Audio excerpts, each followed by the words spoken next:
Assalamualaikum warahmatullahi wabarakatuh.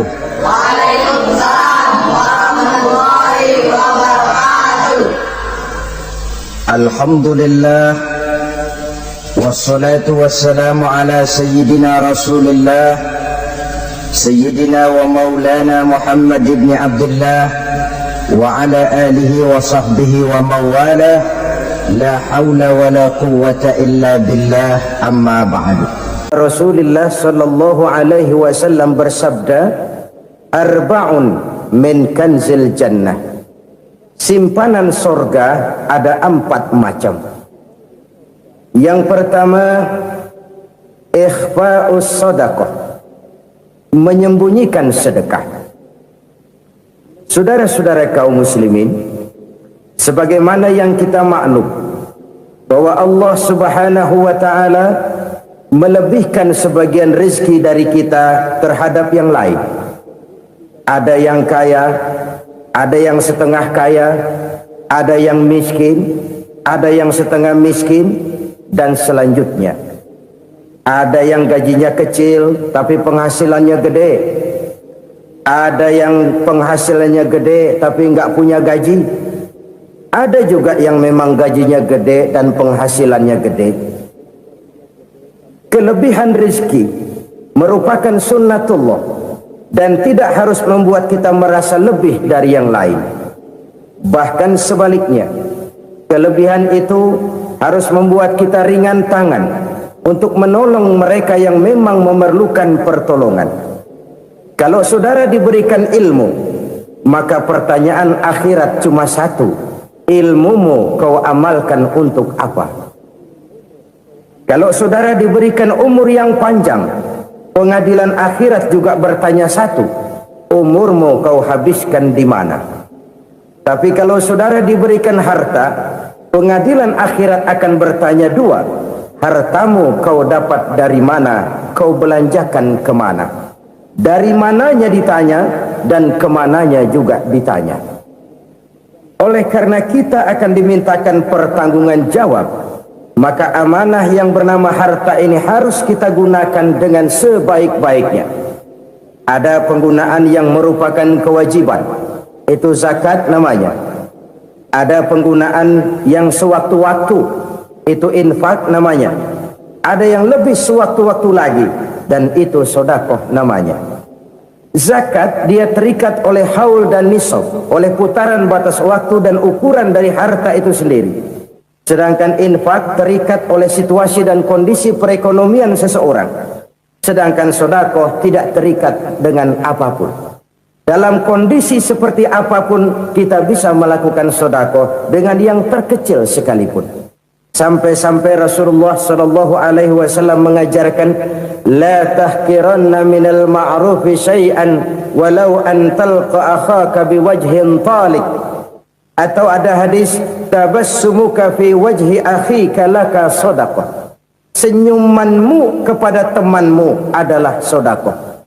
Jadi untuk melakukan sedekah tidak harus dalam berbentuk uang. Dengan ilmu kita bisa sedekah, dengan tenaga kita bisa bersedekah, dengan pikiran kita bisa bersedekah, bahkan senyum kepada teman itu pun sedekah. Jadi kalau sedekah dengan uang memang belum punya uang, nyengir aja banyakin. Itu asal pada tempatnya, jangan lalu ketemu tiang listrik cengengesan. Tentu tidak pada tempatnya dan tidak wajar. Nah, sedekah yang paling dicintai Allah adalah sedekah yang disembunyikan. Artinya jauh dari sifat riya. Kan kadang-kadang ada orang sedekah itu disebutkan namanya. Apa tidak bagus? Kalau memang niatnya ikhlas, ya bagus-bagus saja. Untuk memberikan sugesti kepada yang lain. Di Fulan bin Fulan nyumbang sekian, diumumkan. Boleh kalau niatnya untuk memberikan rangsangan kepada yang lain supaya dia menyumbang lebih besar dari orang tadi. Tapi kalau itu mendatangkan riya, maka sedekah yang paling dicintai Allah adalah sedekah yang disembunyikan. Tangan kiri saja tidak tahu apa yang diberikan oleh tangan kanan. Sedekah yang dilakukan dengan ikhlas akan merupakan perbendaharaan surga. tersembunyi dari pandangan orang lain, tidak seorang pun tahu. Karena memang sikap yang baik adalah melupakan kebaikan dan mengingat kesalahan. Itu salah satu ciri orang bahagia. Orang yang selalu mengingat kesalahannya dan berusaha melupakan segala kebaikannya. Kalau dia akan berada kebaikan, dia tidak bisa ikut, dia merasa rugi karena dia merasa belum pernah berbuat baik. Tapi kalau akan melakukan kesalahan baru, dia ingat kesalahan yang sudah-sudah, sehingga terhalang baginya untuk melakukan satu kesalahan baru. Demikianlah saudara-saudara, bahwa Allah melebihkan rizki sebagian kita dari yang lain, agar terjadi tolong-menolong dalam kehidupan ini. Jadi kesenjangan yang nature, kesenjangan yang alami, itu sunnatullah. Ada yang kaya, ada yang miskin, ada yang kelas menengah. Nah, kenapa lalu sekarang kita berusaha mengentaskan kemiskinan? Oleh karena adanya kesenjangan struktural. Kalau yang kaya bisa semakin kaya, kenapa yang miskin tidak bisa naik jadi ikut sedikit kaya? Sebab pada dasarnya Islam adalah agama yang sejak turunnya sudah berupaya memerangi kemiskinan. Bahkan dikatakan kemiskinan itu mendekatkan kepada kekufuran. Orang kalau miskin udah dekat banget sama kafir.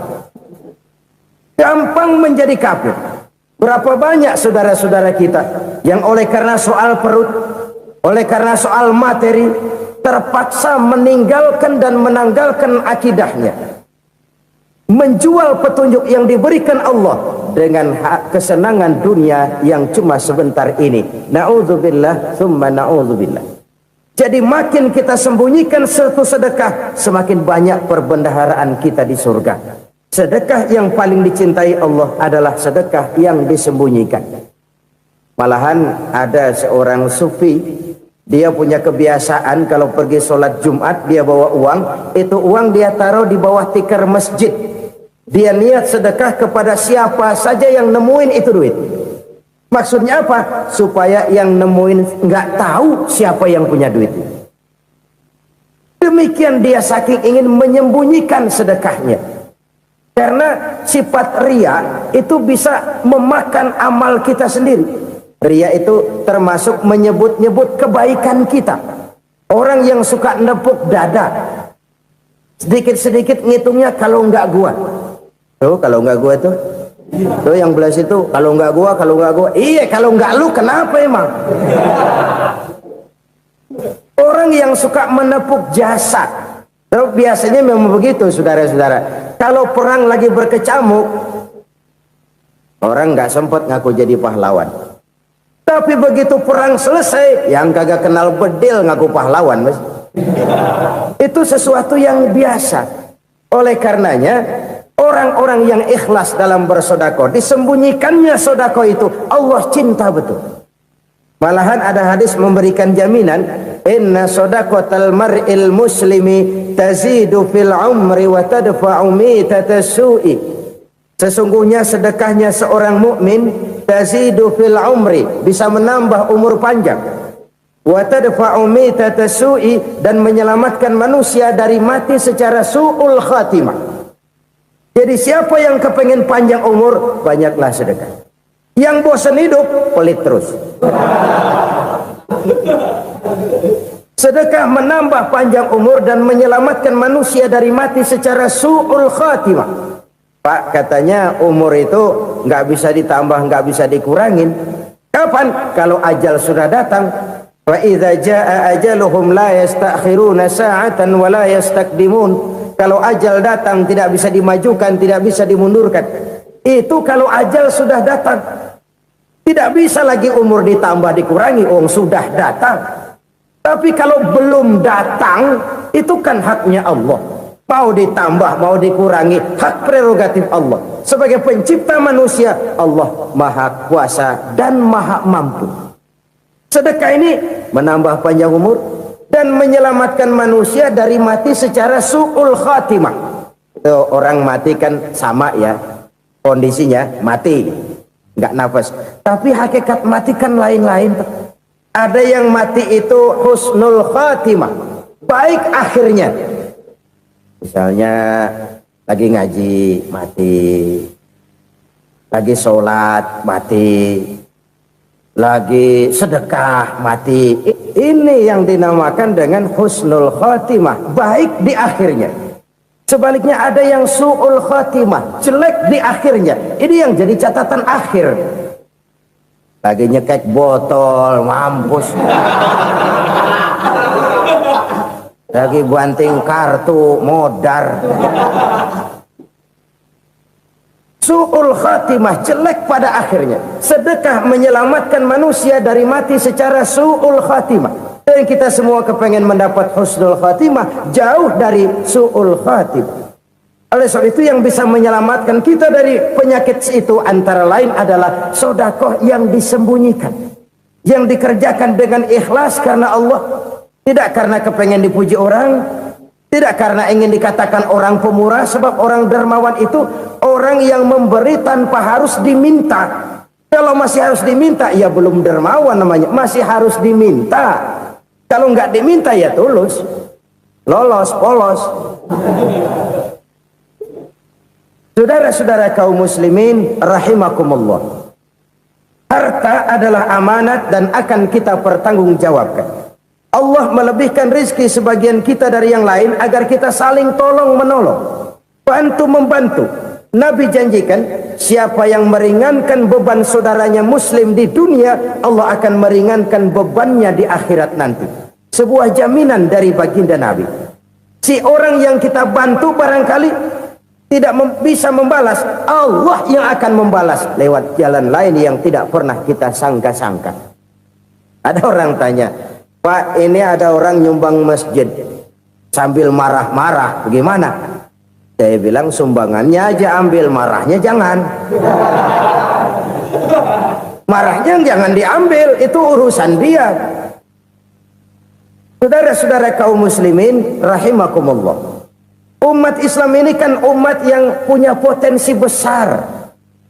Kadang kita merenung, kenapa kadang-kadang pembangunan masjid kok lambat sekali? Kalau hotel hari ini peletakan pertama, bulan depan peresmian. Supermarket hari ini peletakan batu pertama, minggu depan peresmian. Tapi kalau sudah yang namanya masjid, kadang-kadang peletakan batu pertama sekaligus jadi batu terakhir. 3 tahun, 4 tahun, campur nebar jalak di jalanan, duit dijaring kayak ikan sepat. Apa tidak ada orang Islam yang kaya? Banyak. Apa tidak ada pengusaha muslim yang jadi konglomerat? Ada. Lalu yang belum banyak itu yang komit terhadap nilai-nilai agamanya. Akhirnya kita jatuh jadi umat yang lemah. Belum ada pengusaha konglomerat muslim buka pabrik supermi cap beduk misalnya umpamanya atau pabrik kecap cap sorban supaya identitas keislamannya sedikit kelihatan. Kita jatuh jadi umat yang lemah karena potensi tidak terinventarisir dengan baik. Kita ini ibarat kompor yang cuma matengin nasi orang lain. Potensi kita dimanfaatkan oleh orang lain. Ukhuwah Islamiyah kita baru terbatas kepada silaturahmi. Ukhuwah di bidang ekonomi kita lemah, ukhuwah di bidang kebudayaan kita lemah, apalagi ukhuwah di bidang politik kita lebih rapuh lagi. Padahal ukhuwah itu adalah totalitas kehidupan manusia, menyangkut ipolek sosbud, memerlukan nilai-nilai ukhuwah. Jadi oleh karena itu mari kita menyadari di dalam harta kita, walaupun kita yang cari pergi pagi pulang sore peras keringat banting tulang, di sana ada harta anak yatim, di sana ada hak masjid, di sana ada hak pesantren, di sana ada hak jihad. Berbahagialah seseorang apabila dia oleh Allah dijadikan keran itu menyimpan air, tapi tidak untuk dirinya, tapi disalurkannya kepada mereka yang memang memerlukannya. Saudara-saudara kaum muslimin rahimakumullah, ini yang pertama. Jadi perbendaharaan surga adalah menyembunyikan sedekah. Orang lain nggak tahu, kita pun nggak pernah ngitung-ngitung. Kita anggap lewat begitu saja, padahal itu deposit akhirat. Satu. Yang kedua, perbendaharaan surga itu apa? Wa kitmanul musibah, menyembunyikan kesulitan. Kadang orang takut menghadapi kesulitan, tapi makin kita merenung, hidup ini kan sebenarnya urusan. Takut sama urusan, ya jangan hidup. Tandanya orang hidup itu kalau punya urusan. Urusan melupakan problem. Problem sering menimbulkan kesulitan. Kesulitan bukan untuk ditakuti, tapi untuk diatasi dan dicarikan jalan keluarnya. Siapa sih orangnya yang nggak pernah sulit-sulit? Makin tinggi status sosialnya, makin gede urusannya. Makin tinggi kualitas imannya, makin berat tingkat kesulitannya. Cuma memang yang namanya enak itu seperti pelangi. Biang lala itu nggak pernah di atas kepala kita, di atas kepala orang melulu. Lo sih enak lo, kata kita. Dia juga bilang yang enak kan lo. Pelangi itu nggak pernah di atas kepala kita. Kata tukang beca, aduh enak ya naik Mercy. Kata tukang beca, apa yang di dalam mobil Mercy? Aduh enak bener tukang beca, di jok ngeringkuk ngorok pulas bener. Saya kamar pakai AC sejuk, tempat tidur sutra empuk, alga spring bed, gula kulik, nggak bisa pulas kalau belum minum Valium, belum tidur. Enak bener tukang beca, di jok ngorok nggak tahu wetan kulon. Si tukang beca bilang yang di Mercy enak, yang di Mercy bilang tukang beca enak. Inilah enak, nggak pernah di atas kepala kita, di atas kepala orang lain melulu enak itu. Nah, saudara-saudara, yang merupakan perbendaharaan surga itu orang yang bisa menyembunyikan kesulitan, baik pribadi ataupun rumah tangga. Nih terutama rumah tangga yang jadi soalnya. Kadang-kadang kita ini kalau senang, sebaliknya kalau senang kita diam, kalem aja, cuek. Banyak banget duit kita bawaan, diam aja udah. Malah ketemu orang takut. Tapi begitu susah, sekampung tahu. Padahal Nabi mengajarkan perbendaharaan surga itu menyembunyikan musibah, menyembunyikan kesulitan. Kalau enak, cerita sama orang-orang. Kalau nggak enak, rasain sendiri, tekan sendiri, atasin sendiri. Kita kan sebaliknya. Senang kita diam, asal lagi susah, paling tidak kita nyari teman buat cerita kesusahan. Siapa orangnya yang nggak pernah susah? Cuma soalnya bagaimana kita mengatasi kesusahan itu sendiri. Begitu juga misalnya kalau orang sudah berumah tangga, itu orang tuanya harus menjadi tempat dia cerita yang enak-enak saja. Yang nggak enak rasain berdua, selesaikan berdua, atasin berdua. Jangan dibalik. Asal senang diam, giliran susah saja. Maknya laporan. Terbalik. Bisa menjaga security informasi. Maka nama bayam keluar diam, malah seluitan. Enak amat lo makan daging ayam. Security informasi. Saudara-saudara kaum muslimin rahimakumullah, ujian yang terberat itu yang pernah diberikan kepada para nabi, para rasul, para aulia, para ulama. Makin tinggi keimanan, makin berat bentuk kesulitan. Ayo saya kemukakan satu contoh saja. Ada seorang nabi yang kaya, nabi kaya, namanya Nabi Ayub. Iblis kalau orang begini kan keki, ibadahnya rajin, kaya. Nah, yang kayak begini susah digodain. Kalau ibadahnya rajin, miskin, enggali bisa disogok. Sini imannya mantap, ibadahnya rajin, kaya, nabi lagi. Oh, tapi namanya iblis nggak kurang akal. Laporan, Tuhan, kenapa les? Ya ini bahasa saya, bahasa Qurannya sih nggak gitu. Itu hambamu yang namanya Ayub, dia rajin ibadah cuma karena dikasih kaya aja. Coba kasih miskin dia, berhenti dia sembahyang. Ah, kamu bisa aja. Saya tahu Ayub itu hambaku yang ikhlas. Saya buktiin Tuhan, silahkan. Dibuktiinlah, iblis turun ke alamin. Yang mula-mula dia lakukan, dia rusak sawah ladang Nabi Ayub. Dia binasakan binatang ternak Nabi Ayub. Sehingga dalam waktu singkat jatuhlah Nabi Ayub dari orang paling kaya jadi orang paling miskin. Beliau masih ibadah di mihrab dalam masjid. Datang iblis. Saudara Ayub, ya, lagi ngapain? Ibadah. Nyembah Allah, nyembah Allah. Oh, percuma. Kenapa? Tuhan yang ente sembah nih, dia udah bikin miskin ente. Sawah ladang ente hancur lebur, binatang ternak binasa. Sekarang ente jadi orang paling miskin. Ngapain nyembah Tuhan kayak begitu? Tekor. Udah berhenti dah ibadah, berhenti ibadah. Ini iblis sama Tuhan laporannya lain, yang dikerjakan kepada Nabi Ayub juga lain. Benar begitu iblis, kata Nabi Ayub. Iya, sawah ladang saya habis, buras. Binatang ternak saya binasa, binasa. Saya miskin, bangpak. Apa jawab Nabi Ayub? Bukan innalillahi, ya, ini hebat. Alhamdulillahillazi a'tani wa akhadha minni. Segala puji bagi Allah yang telah memberikan harta kepada saya dan sekarang mengambilnya lagi. Alhamdulillah. Allah yang ngasih, Allah yang ambil. Itu mah urusan Allah. Iblis cuman ibadah jalan terus, sujud lagi Nabi Ayub.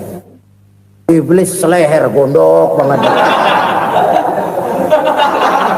Dasar Nabi nggak mempan dia apa-apain.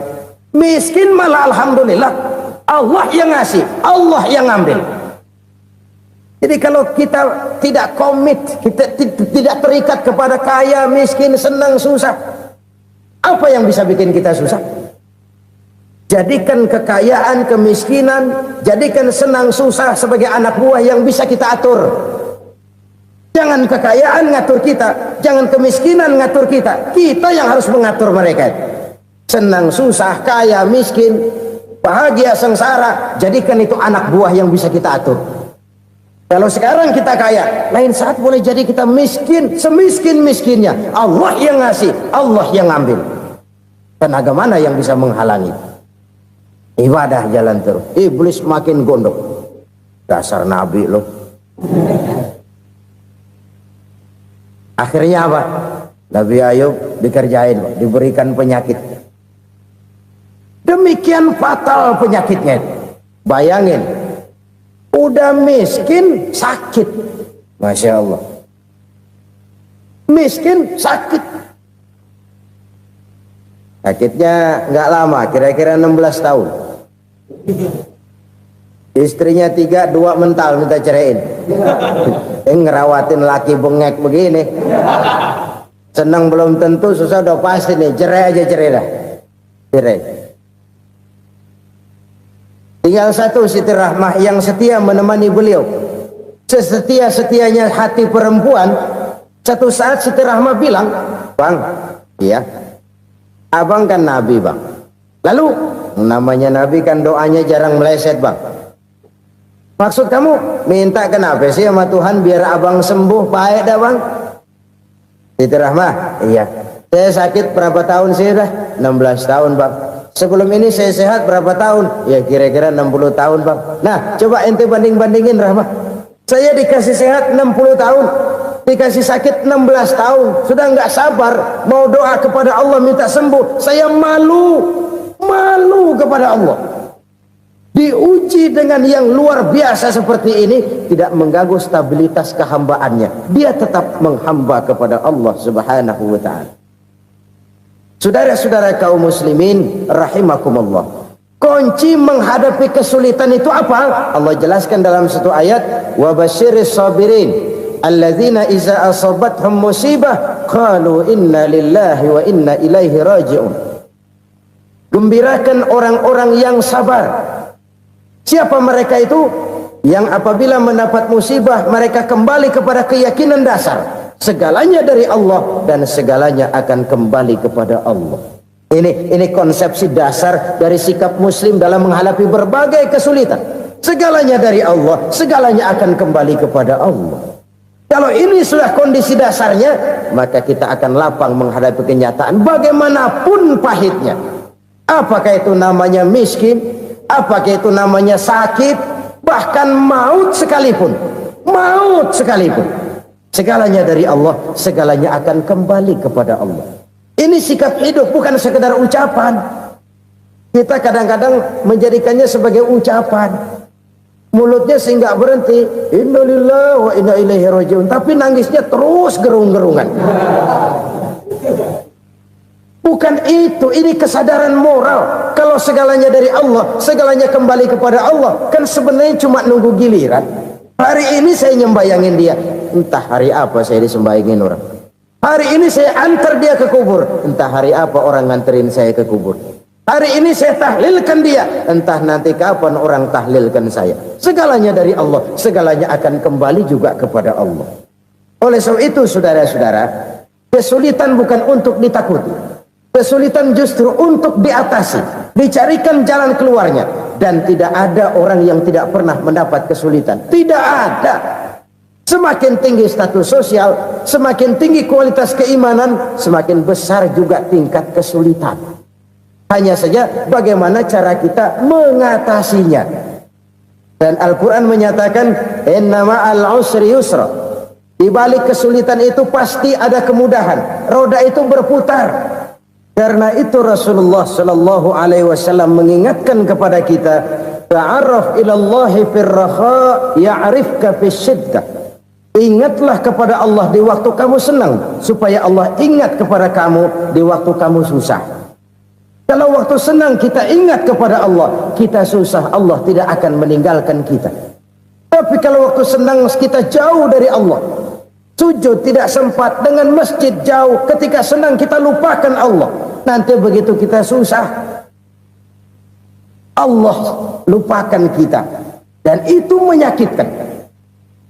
Oleh karena itu orang-orang tua kita dulu bilang, kalau lagi sehat ingat-ingat lu bakal sakit nanti. Kalau lagi kaya ingat-ingat satu saat kita bakal jatuh miskin. Bahkan kalau lagi muda ingat-ingat kita bakal tua. Dan yang terpenting kalau lagi hidup ingat-ingat kita bakal mati. Saudara-saudara kaum muslimin rahimakumullah. Jadi yang kedua yang merupakan perbendaharaan surga, menyembunyikan musibah. Saudara-saudara kaum muslimin rahimakumullah. Hal ketiga yang merupakan perbendaharaan surga adalah wasilatur rahmi. Orang yang suka bersilaturahmi. Sebagaimana yang kita maklum bahwa manusia adalah makhluk yang disebut zon politika. Makhluk sosial yang tidak mungkin hidup sendiri-sendiri. Betapa dan siapapun kita memerlukan orang lain. Bodoh betul manusia kalau tinggal di tengah masyarakat tapi tidak mau bermasyarakat. Merasa hebat sendiri, pintar sendiri, gagah sendiri, kaya sendiri. Mungkin kalau mati juga ngubur sendiri. Jangankan kita di sini, di sorga saja Nabi Adam waktu sendirian bengong melulu, mondar mandir. Allah tegur dam sepi dam. Ya ini kalau bahasa saya. Iya Tuhan sepi ini nggak ada coret-corekan pisan ini. Diciptakan Siti Hawa baru anteng Nabi Adam. Itu di surga. Cobalah. Umpamanya saudara tinggal di Jakarta nih. Kayak bener. Apaan aja di Jakarta punya saudara dah. Pembuatan Semanggi ambil. Monas, Buntel bawa pulang. Hotel-hotel ambil semua. Cuman tinggal di Jakarta sendirian, apa enaknya? Betapa dan siapapun kita perlu orang lain. Tidak ada seorang pun yang bisa memenuhi kebutuhan hidupnya secara sendiri-sendiri. Nah, Islam telah menyelamatkan manusia dari ras diskriminasi. Mengikat manusia dengan persaudaraan yang berlandaskan kepada akidah. Karena itu dianjurkan bersilaturahmi. Bahkan Nabi menyatakan, man arada ayyubsata lahu fi rizqihi wa yunsa'a fi atharihi falyasil rahimah. Siapa yang kepengen diluaskan rezekinya dan dipanjangkan usianya, banyaklah ia bersilaturahmi. Siapa yang kepengen dimudahkan rezekinya, hendaknya ia banyak bersilaturahmi. Kalau banyak teman, kesulitan kan paling tidak ada tempat cerita. Udah susah sendirian, kita pikirin diri, nggak ada tempat tukar pikiran. Cepet banget sama bengek. Dilawan sendiri. Nah, secara makro kita bisa berkata, tidak mungkin ada kemenangan kalau tidak ada kekuatan. Tidak ada kekuatan kalau tidak ada kesatuan dan persatuan. Tidak mungkin ada kesatuan dan persatuan tanpa semangat silaturahmi. Kalau umat Islam mau menang, dia harus kuat. Kalau umat Islam mau kuat, dia harus bersatu. Kalau umat Islam mau bersatu, dia harus membudayakan silaturahmi ini. Bahkan sampai-sampai kata Nabi, kalau bisa cari nilai tambah. Apa? Silman qata'ak. Bersilaturahmilah kau kepada orang yang marah denganmu. Masya Allah, indahnya ajaran agama kita. Orang yang marah pun kepada kita, kata Nabi, kalau bisa bersilaturahmilah kepadanya, kepada orang yang marah itu. Di situ nilai tambah. Cuman jujur nih hadis, ngucapinnya gampang, ngamalinnya yang berat banget. Orang marah sama kita, kita disuruh silaturahmi. Ada apa malu? Lu marah, ada gua marahan lagi. Tunggu pikirin. Saudara-saudara kaum muslimin rahimakumullah. Tapi ini yang diajarkan, bahkan ini yang dicontohkan oleh baginda Rasul. Bagaimana begitu mudah? Misalnya satu saat Abu Jahal ini ngatur strategi bagaimana bikin Muhammad celaka. Dia gali lubang di depan tempat tidurnya. Dia tutupin daun korma. Terus dia panggil seseorang, ke sini. Kasih tahu Muhammad, pamannya sakit keras, minta ditengokin. Berangkat orang ini ke sana. Muhammad, labbaik. Pamanmu sakit keras, dia minta ditengokin. Baik, saya akan datang menjenguk beliau. Berangkatlah Nabi ke rumah Abu Jahal tanpa prasangka apapun. Abu Jahal udah pasang stil, selimut 3 rangkap setengah dipakai, persis kayak orang meriang. Tapi sembari ngintip dari balik selimut, begitu Muhammad buka pintu, nah masuk perangkap nih. Muhammad jalan menuju tempat pembaringan. Makin lama makin dekat, makin lama makin dekat, makin dekat ke lubang yang dipasang oleh Abu Jahal itu. Dalam hati Abu Jahal, terus dah jatuh, mampus dah lo ini. Mampus lo hari ini nih. Apa yang terjadi? Malaikat Jibril datang. Muhammad, pamanmu cuma pura-pura sakit. Di depan tempat tidurnya ada lubang perangkap supaya kamu jatuh ke situ. Sudah, kamu pulang. Balik kanan Nabi. Sudah hampir jatuh ke lubang, balik kanan, pulang. Bayangin kecewanya Abu Jahal. Muhammad dikit lagi, Muhammad dikit lagi. Enggak paman, saya pulang aja. Emosi bangun dari tempat tidur, enggak sadar kalau lagi pura-pura sakit. Lompat ngejar Nabi, dia lupa dengan lubang yang dia gali. Serak, nyemplung sendiri ke dalam lubang.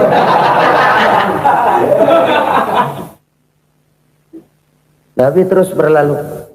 Ini terjadi keanehan. Jatuh ke lubang yang dia gali itu sebenarnya nggak terlalu dalam ya, antara 3-4 meteran lah. Tolong saya jatuh ke lubang ini. Datanglah pelayan-pelayannya itu. Angkat saya dari sini. Oh, yang ngulurin tambang. Satu gulung, belum juga nyampe itu tambah. Kurang, beli lagi ke warung. Sambung, ulur lagi, nggak juga bisa sampai. Wah, ini kerjaan Muhammad ini. Tolong, siapa salah seorang kamu ke rumah Muhammad, kasih tahu encangnya kecebur. Minta ditolongin. Sampaikan kepada Rasul. Kenapa? Pamanmu jatuh ke lubang, Muhammad minta tolong diangkatin. Tambang udah nyambung-nyambung nggak nyampe juga. Ya, nanti saya datang, saya tolong. Cobain. Nyata-nyata orang berniat jahat mau mencelakakan dia. Datang dia menolong. Ini yang disebut air tuba dibalas air susu ya ini. Bukan sebaliknya. Air tuba dibalas air susu. Paman, kecebur ya? Iya Muhammad, tolong ini. Pegang tangan saya. Nabi ulurkan tangannya, nyampe, dipegang oleh Abu Jahal, diangkat ke atas, sampai atas. Apa kata Abu Jahal? Sihirmu memang hebat Muhammad. Udah ditolongin dikata sihir. Yang enak kita kemplang kan itu orang begitu. Urusan apa? Tapi inilah akhlak. Kalau bisa kamu bersilaturahmilah dengan orang yang marah kepadamu sekalipun. Orang marah kita tetap baik. So, kalau kita berbuat baik sama orang yang memang baik, rasanya sih biasa-biasa aja. Orang baik kita baik lagi, ya draw aja, belum ada nilai tambah di situ. Baru ada nilai tambah kalau kita bisa berbuat baik kepada orang yang nyakitin kita. Itu namanya kita setingkat di atas dia. Dia sakitin kita, kita berbuat baik sama dia. Dia pelit sama kita, kita baik sama dia. Dia marahin kita, kita deketin dia. Di situ kita punya nilai tambah. Jadi siapa yang ingin diluaskan rezekinya, kata Nabi, dan dipanjangkan umurnya, hendaklah ia banyak-banyak bersilaturahmi. Sederhana sebenarnya silaturahmi. Tapi silaturahmi membangkitkan semangat kesatuan dan persatuan. Kesatuan dan persatuan melahirkan kekuatan. Dalam matematika, 1 ditambah 1 pasti 2. Tapi di tengah masyarakat, 1 orang takut ditambah 1 orang takut, hasilnya jadi 2 orang setengah berani. Kenapa setengah berani? Karena udah berdua. Tadi pan takut sendirian. Kalau dia kumpul turu-turu takutlah jadi berani.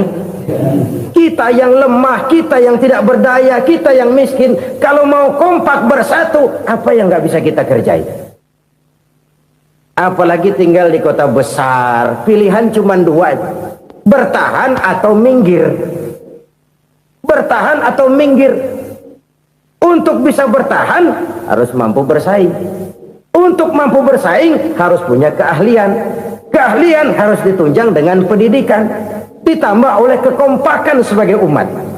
Udah miskin mencar mulu, orang injak kita. Orang nggak pandang urusan apa malu. Oleh karena itu silaturahmi pada hakikatnya merupakan roh dari ukhuwah yang diajarkan oleh agama kita.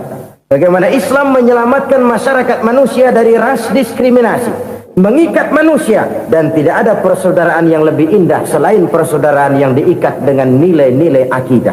Sepanjang orang di jalan Allah, itulah saudara kita. Keluar dia dari jalan Allah, selesailah persaudaraan sampai di situ. Karena itu, kalau ingin menyimpan sesuatu di surga, banyaklah bersilaturahmi. Datang ke rumah ini, datang ke rumah itu, dan lain sebagainya. Itu simpanan kita di akhirat nanti. Ini yang ketiga. Saudara-saudara, yang keempat, perbendaharaan surga itu apa? Wa qawlu la hawla wa la quwwata illa billah. Ucapan la hawla wa la quwwata illa billah. Ibadah kan ada yang berat, modalnya besar. Bangun masjid berat, modalnya besar. Bangun rumah sakit berat, modalnya besar. Ada ibadah yang berat tapi modalnya ringan. Misalnya puasa. Puasa itu berat, mengendalikan nafsu.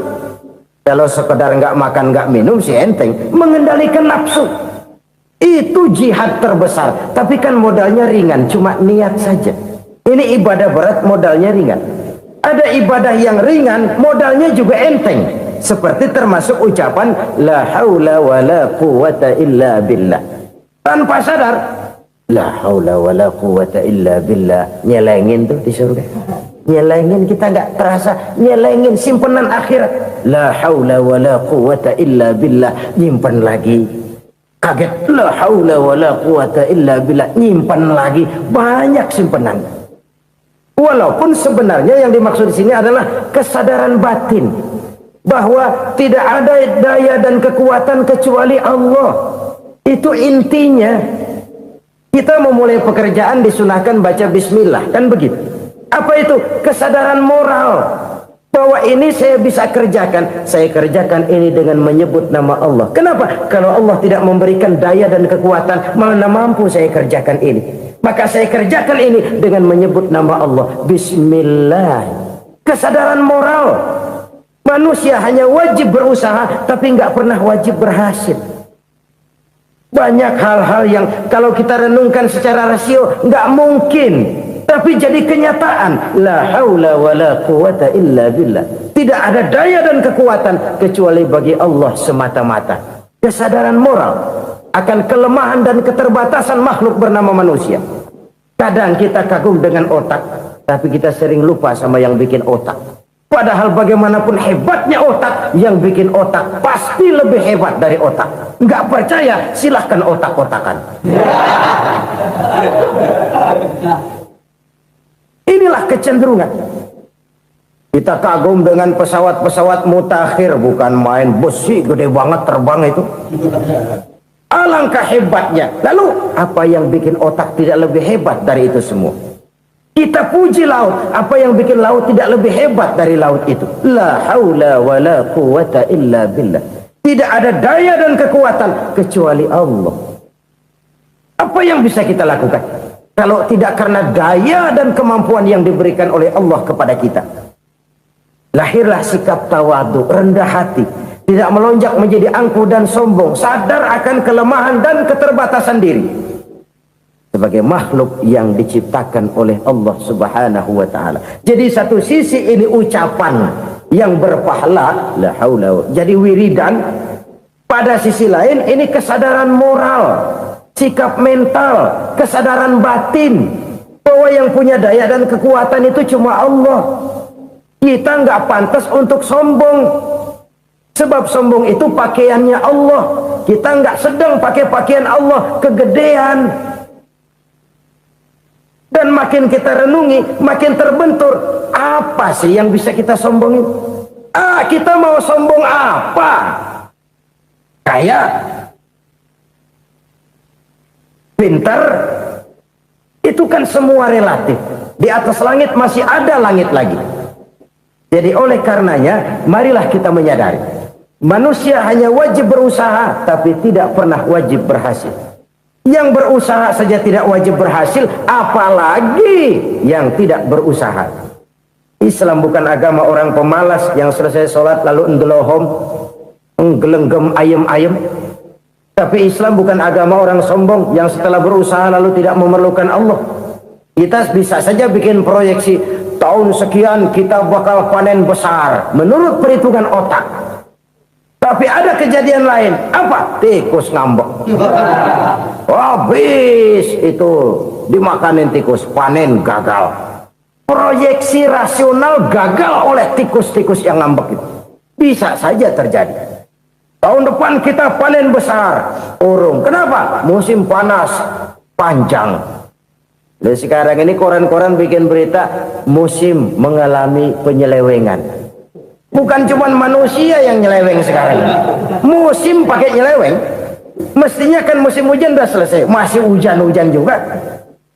Musim. Nah sekarang kita boleh bikin proyeksi, kita bakal panen besar. Tahu-tahu musim panas panjang, sawah retak, air kering. Cari teknokrat yang paling botak, suruh pendekin tuh musim panas. La haula wa la quwata illa billah. Inilah kesadaran moral. Saudara, saya teringat satu saat ada seorang konglomerat. Umurnya ya kira-kira 70-an. Satu saat dia ditanya oleh wartawan, "Pak, umur Bapak berapa sih?" "Ya, paling 10 tahun." 10 tahun? 10 tahun? Anak Bapak berapa orang? Satu saja? Satu. Harta Bapak berapa? Ya paling-paling bangsa 7 juta kali. 7 juta? Iya. Pak, kenapa Bapak bohongi saya? Bapak punya buku biografi. Koran-koran, majalah-majalah banyak memuat cerita riwayat hidup Bapak. Saya tahu umur Bapak 70. Kenapa bilang cuma 7 tahun? Saya tahu anak Bapak 8. Kenapa cuma bilang 1? Saya tahu harta Bapak miliaran, mungkin triliunan. Pabrik di mana-mana, bank di mana-mana. Kenapa bilang uang Bapak cuma 7 juta? Nah, kata si konglomerat tadi, kamu benar nak, kamu benar. Umur saya kalau jumlahnya memang 70 nak. Cuman ingat-ingat saya, baru 7 tahun terakhir ini saya sujud. Baru 7 tahun terakhir ini saya berusaha dekat dengan Allah. Saya laksanakan perintahnya, saya jauhi larangannya. 7 tahun inilah rasanya yang ada nilainya di hadapan Allah. Yang 63 tahun matong, kelabu, kelem umur gue. Habis untuk maksiat, untuk munkarat. Maka ketika ditanya tadi, umur saya 7 tahun itu. Oh begitu Pak. Oh iya. Lalu anak Pak. Anak Bapak kan 8. Kenapa bilang cuma 1? Nah, kalau jumlah hitungannya memang anak saya 8. Tapi dari 8 orang ini rasanya cuma 1 nih yang bakal jadi buah hati, belahan jantung, pelanjut cerita, penerus sejarah, bakal jadi anak soleh yang akan mendoakan saya. Cuma 1 rasanya anak saya nih yang bakal jadi buah hati saya, besar-besaran saya, yang akan mendoakan di kubur saya, yang akan mendoakan di akhirat saya. Yang 7 orang mana? Masya Allah, yang 1 tenggeng, yang 1 nyekek botol mulu, yang 1 nggak karu-karuan. Makanya saya bilang 1 anak saya yang akan bisa mendoakan saya. Oh begitu Pak. Iya. Nah harta Pak, harta Bapak kan triliunan, pabrik Bapak di mana-mana, uang Bapak hampir di tiap bank-bank besar. Kenapa bilang cuma 7 juta? Betul kau nak.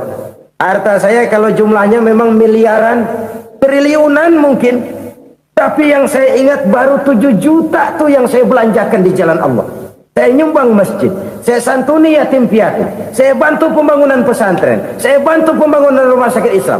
Itu yang akan saya bawa pulang ke akhirat, yang 7 juta itu. Yang triliunan itu nanti akan diperebutkan oleh anak-anak saya sebagai waris saya. Jadi harta saya 7 juta itu yang bakal nemenin saya di akhirat, yang akan saya bawa pulang jadi teman saya. Saudara-saudara kaum muslimin, jangan-jangan orang tua itu adalah kita-kita ini. Jangan-jangan kita-kita ini adalah orang tua itu. Jangan-jangan itu potret dari diri kita masing-masing. Dari sekian umur yang diberikan Allah, berapa tahun yang ada nilainya di hadapan Allah? Dari sekian anak-anak yang merupakan amanah, berapa yang akan mendoakan kita sebagai orang tuanya menjadi anak soleh? Dari sekian banyak harta yang diberikan Allah, berapa yang akan kita bawa pulang menghadapnya nanti, yang kita belanjakan di jalan Allah? Ini sebuah potret kehidupan. Karena itu kita kembali kepada la haula wa la quwata illa billah. Kita wajib berusaha, kita wajib berikhtiar. Selebihnya segala daya dan kekuatan hanya milik Allah saja semata-mata. Satu kesadaran batin dari setiap pribadi muslim. Setelah ia berusaha dan berikhtiar, ia menyerahkannya kepada Allah Subhanahu wa ta'ala. Jadi satu sisi ini merupakan wiridan ucapan yang mengandung pahala, pada sisi lain ini merupakan sikap batin dari seorang muslim di dalam ia menghadapi realitas kehidupan ini. Saudara-saudara kaum muslimin rahimakumullah, kalau ini kita jadikan satu basis kehidupan, maka ini akan menyelamatkan manusia dari kemungkinan tergelincir menjadi orang yang lupa diri dan lupa darat. Sebab itu Imamul Ghazali berpesan, jadidis safinah fa innal bahra amiq, wa khuziz zad fa inna safara ba'id, wa khaffifil hamla fa innal hamla sadid. Perbarui selalu kapalmu karena lautan sangat dalam. Bawa bekal yang banyak karena perjalanan ini sangat jauh. Ringankan beban karena kebanyakan beban akan menyakitkan. Alangkah indah kalimat ini, alangkah dalam makna yang terkandung di sana. Perbarui selalu kapalmu karena lautan sangat dalam. Apa artinya ini? Jaga mentalmu baik-baik. Pelihara imanmu baik-baik karena hidup penuh cobaan seperti lautan. Kita kalau berlayar di lautan kan kadang-kadang tenang, angin bertiup sepoi-sepoi basah. Jika malam datang, bintang gemintang bertabur menghias cakrawala. Rembulan memantulkan sinarnya dengan indah. Dalam keadaan begitu berlayar enak. Tapi lain saat ombak menggunung, halilintar menyambar, angin topan bertiup. Berapa banyak sudah saudara-saudara kita yang tenggelam di lautan dunia tanpa sadar bahwa dia belum sampai kepada pantai yang akan dituju. Berapa banyak sudah saudara-saudara kita yang tenggelam di lautan dunia ini tanpa sempat bangkit lagi. Dia menyangka sudah sampai kepada tujuannya. Hati-hati kapal jangan sampai bocor karena lautan sangat dalam. Iman ini jaga baik-baik karena hidup penuh dengan ujian. Wa khuzizat fa inna safara ba'id. Bawa bekal yang banyak karena perjalanan sangat jauh. Saudara mau ke Bandung, bawa duit. Saudara mau ke Surabaya, banyakan lagi duitnya. Saudara mau ke Mekah, gepokan, iketan tuh duit nggak lembaran lagi. Makin jauh perjalanan, makin banyak bekal yang harus kita bawa. Kalau saudara dari Jakarta mau ke Surabaya, kagak bawa duit berangkat juga, itu sih bukan berani namanya, nekat. Sampai Surabaya belum tentu, sengsara di jalan udah pasti. Kenapa? Nggak bawa bekal berangkat. Sama juga kita nih, misalnya belum sempat sembahyang, mati. Waduh, berani banget orang. Belum punya bekal, mati. Sengsara di jalan. Atau bekal tidak cukup. Dari Jakarta saudara mau ke Surabaya, bawa duit 500 perak. Paling jauh Cikampek nyampenya itu. Paling jauh itu. Antara jauhnya perjalanan dengan bekal yang saudara bawa tidak seimbang. Hidup ini perjalanan panjang, a walking tour. Dimulai dari alam arwah, sebelum jasad diciptakan, roh diciptakan lebih dulu. Dari situ pindah ke alam rahim, dari alam rahim pindah ke alam dunia, dari alam dunia pindah ke alam barzah, baru menuju akhirat. Satu perjalanan panjang. Kalau bekal tidak bawa, sengsara di jalan. Bawa bekal yang banyak karena perjalanan ini sangat jauh. Wa khaffifil hamla, ringankan beban karena beban itu cuma akan menyulitkan. Kalau bekal itu sih keperluan, tapi beban nggak kita perluin, cuma ngeberat-beratin. Apa ini beban? Dosa, kecurangan, kebatilan, kezoliman, ketidakadilan, kesewenang-wenangan. Itu akan jadi beban kita di akhirat. Alangkah celakanya, perjalanan panjang, bekal tidak bawa, beban kelewat banyak, alamat sengsara di jalan. Pahala tidak ada, dosa berlipat ganda. Na'udzubillah, summa na'udzubillah. Kalau kita rangkum nasihat Al-Ghazali dengan kisah si konglomerat tadi, kita akan mengambil kesimpulan. Pertama, bekal terbaik dalam menghadapi gejolak kehidupan ini tidak lain adalah iman. Yang kedua, pahala dan dosa. Dua hal kontroversial. Pahala adalah bekal, dosa adalah beban. Tapi kita sekarang kan tidak begitu terangsang kepada yang abstrak. Orang berlomba mencari yang konkret-konkret saja, yang real. Kalau memang dosa, benjol dong, kira-kira begitu. Kira-kira begitu. Persis orang Yahudi dulu. Orang Yahudi itu kan pernah minta kepada Nabi Musa, Ya Musa, lan nu'mina laka hatta narallaha jahrah. Musa, kami nggak bakal mau beriman kepada Allah kalau belum kami lihat Allah ada nongkrong di depan kami. Kalau memang Tuhan ada, taruh dong di depan kami. Mau yang konkret-konkret saja. Kalau memang dosa, benjol dong. Kalau memang pahala, berasa dong. Orang terangsang kepada yang real, yang konkret-konkret saja. Karena itu, untuk mengejar dosa, orang mau bayar. Tapi untuk mengejar pahala, walaupun tidak bayar, orang segan. Ini yang dikatakan oleh Nabi, kamu mengharapkan ke surga, tapi kamu berat melaksanakan sesuatu yang bisa membawa kamu ke surga. Kamu ingin jauh dari neraka, tapi tiap saat kamu lakukan perbuatan-perbuatan yang justru menjerumuskan kamu ke neraka. Idda'aitum an-najata minan nar wa ramaitum fiha anfusakum. Kamu ingin selamat dari neraka, tapi kamu lemparkan diri kamu ke neraka. Kamu ingin masuk surga, tapi berat sekali kamu melakukan perbuatan-perbuatan yang bisa menyampaikan kamu di surga.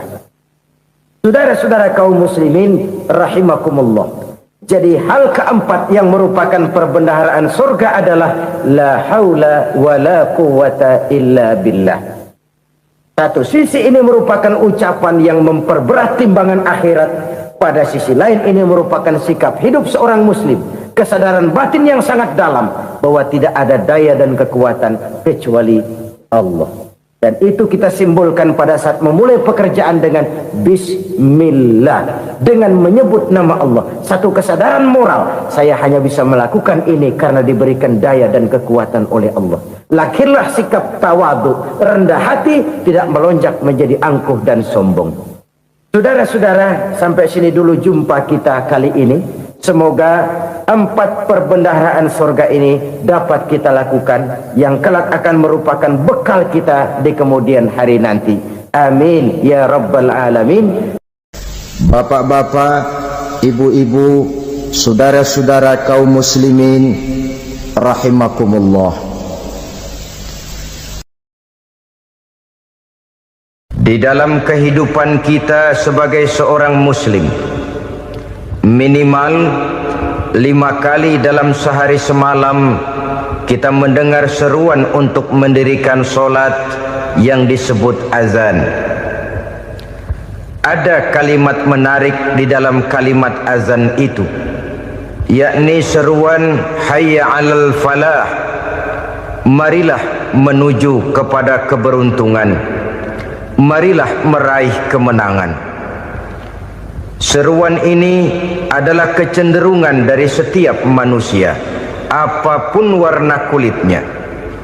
Artinya, setiap orang dalam hidup selalu ingin meraih dan mencari kemenangan. Kemenangan akan melahirkan kepuasan batin, dan kepuasan batin memberikan kebahagiaan. Sedangkan kekalahan melahirkan penderitaan batin, dan penderitaan batin menjerumuskan seseorang di dalam berbagai bentuk kerugian. Jikalau inilah seruan azan, maka masalahnya ialah apa yang menyebabkan kita meraih kemenangan. Al-Quranul Karim memberikan tuntunan dan ajaran kepada kita bahwa orang-orang yang memperoleh kemenangan itu tidak lain adalah orang-orang yang bertakwa. Hanyalah mereka yang bertakwa kepada Allah Subhanahu wa ta'ala pada akhirnya akan tampil sebagai pemenang. Lalu siapa orang yang bertakwa itu? Dijelaskan dalam awal-awal Al-Baqarah, orang yang bertakwa yang akan meraih kemenangan. Pertama, allazina yu'minuna bil ghaib, yaitu orang-orang yang beriman kepada yang gaib, percaya bahwa ada alam yang gaib, alam yang abstrak, alam yang tidak bisa dijangkau oleh salah satu daripada panca indera kita.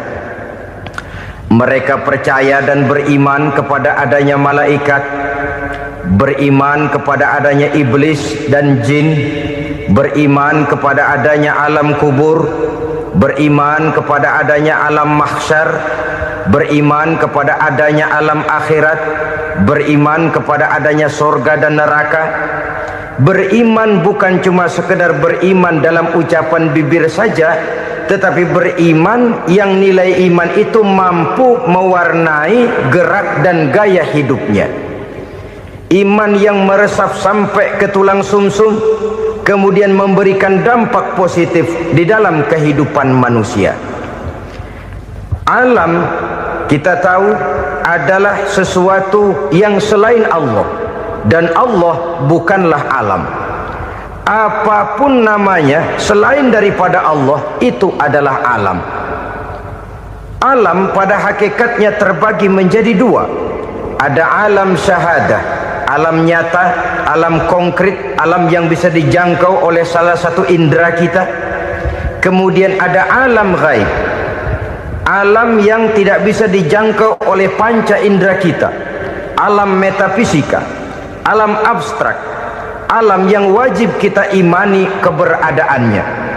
Kita percaya bahwa malaikat itu ada, kita percaya kepada jin, bahwa jin itu ada, kita percaya kepada adanya iblis dan setan. Bukan percaya kepada iblis dan setannya, percaya bahwa iblis dan setan itu ada. Itu termasuk salah satu daripada sifat orang yang bertakwa kepada Allah. Saudara-saudara kaum muslimin rahimakumullah, kecenderungan pembangunan yang lebih bersifat materialistis biasanya menggeser aspek kehidupan rohani. Orang berpikir empiri, dan dalam pola pikir yang demikian maka alam gaib tidak lagi mendapat perhatian. Aspek kehidupan yang bersifat rohaniah malah mulai ditinggalkan. Akibatnya terjadilah kepincangan di dalam kehidupan kita. Pernah ada satu pengalaman pribadi dalam perjalanan kembali ke tanah air. Dalam pesawat di sebelah kanan saya duduklah seorang Jerman namanya Heiner Simonsen. Iseng saya ajak kenalan, saya ajak ngobrol, saya tanya dia. Saya bilang, Mas Heiner ini, kalau pesawat yang kita tumpangi ini jatuh ke bawah, kira-kira apa yang bakal terjadi, Mas? Dia bilang, kita semua akan mati. Begitu? Iya. Oke. Apa itu mati? Tanya saya. Dia bilang, untuk tahu apa itu mati, kita harus tahu lebih dahulu apa itu hidup.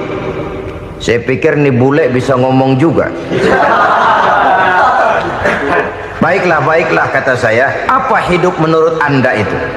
Oh, hidup itu dia bilang, kalau seluruh anggota badan kita bekerja secara normal, paru-paru memompa darah secara normal, jantung berdetak secara normal, sel-sel tubuh bekerja secara fit, dan organisme tubuh hanya mau bekerja secara normal, dia bilang, kalau kita memberi makan yang cukup, menu yang teratur, dan gizi yang lengkap.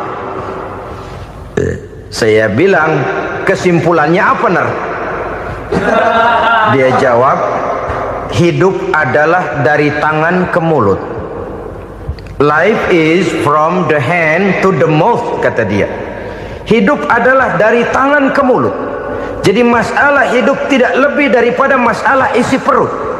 Orang pergi pagi, pulang sore, peras keringat, banting tulang, perut yang dibelain. Saya bilang, you are wrong.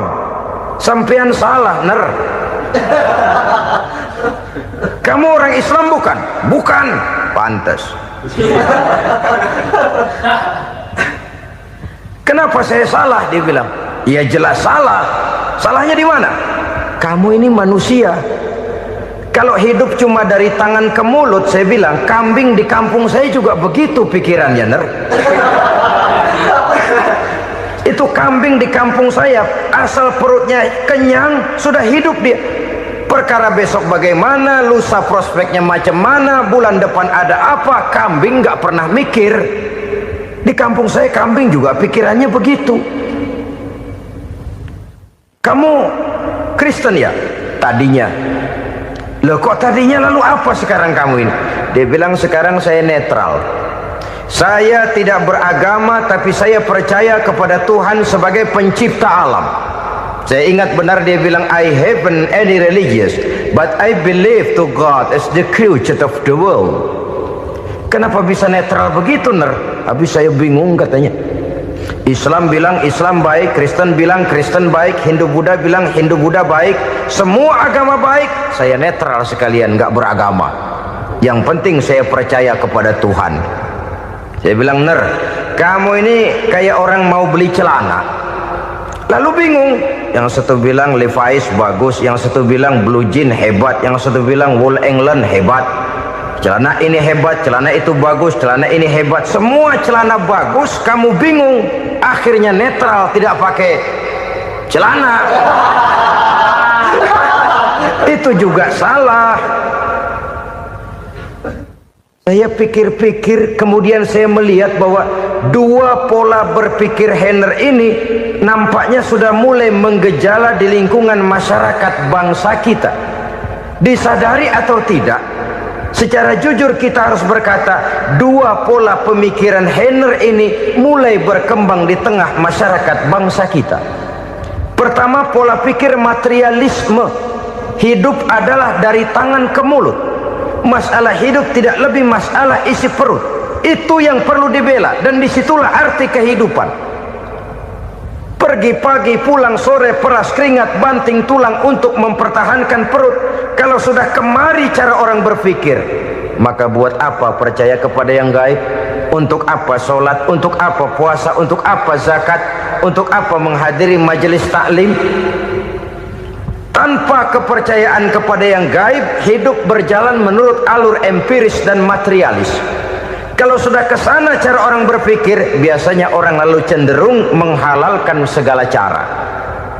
Hanyalah orang yang percaya bahwa akhirat ada, hanyalah orang yang percaya bahwa alam kubur itu ada, hanyalah orang yang percaya bahwa malaikat itu ada, hidupnya akan lebih terarah dan terkendali. Karena kepercayaan kepada yang gaib, yang merupakan fase daripada kehidupan setelah hidup yang sekarang ini, mewarnai gerak pribadi seseorang di dalam dia melakukan kegiatan hidupnya. Pola berpikir materialisme, disadari atau tidak, mulai menggejala di lingkungan masyarakat bangsa kita. Hidup tidak lebih dari urusan tangan ke mulut, mulut ke tangan, tangan ke mulut. Asal perut sudah kenyang, hiduplah sudah. Perkara bagaimana prospek hari yang akan datang, bagaimana akhirat, tidak jadi persoalan. Ini yang oleh Nabi diperingatkan, ad-dunya sijnul mu'min wa jannatul kafir. Dunia adalah penjara bagi orang beriman dan surga bagi orang kafir. Dulu di zaman Belanda hadis ini pernah disalah tafsirkan, disalah artikan, digunakan sebagai senjata untuk mengkebiri dan membuat impoten umat Islam. Sudahlah umat Islam gak usah macam-macam, kata Belanda. Dunia ini kan penjara buat orang Islam, surga buat orang kafir. Di penjara jangan bertingkah.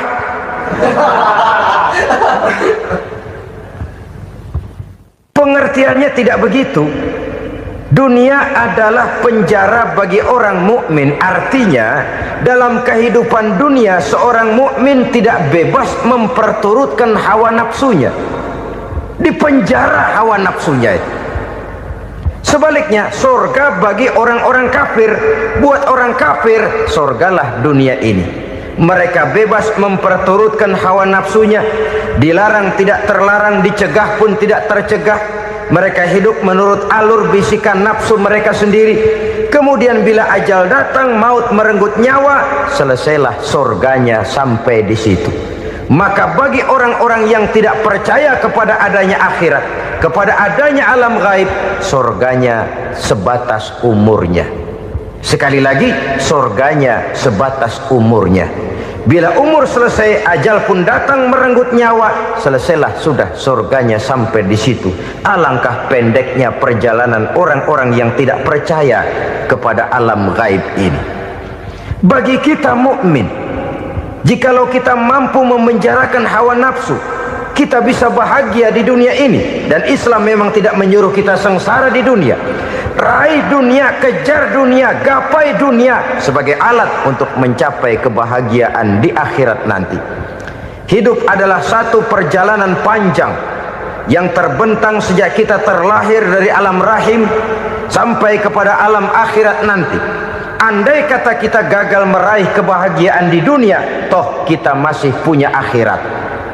Tapi jangan jadi dalil yang melemahkan semangat. Biarin dah kita di dunia kebelangsak, yang penting akhirat. Akhirnya dunia benar-benar kebelangsak. Bagaimana dunia ini bisa kita raih, dan bagaimana meraih dunia untuk menunjang kepentingan akhirat nanti.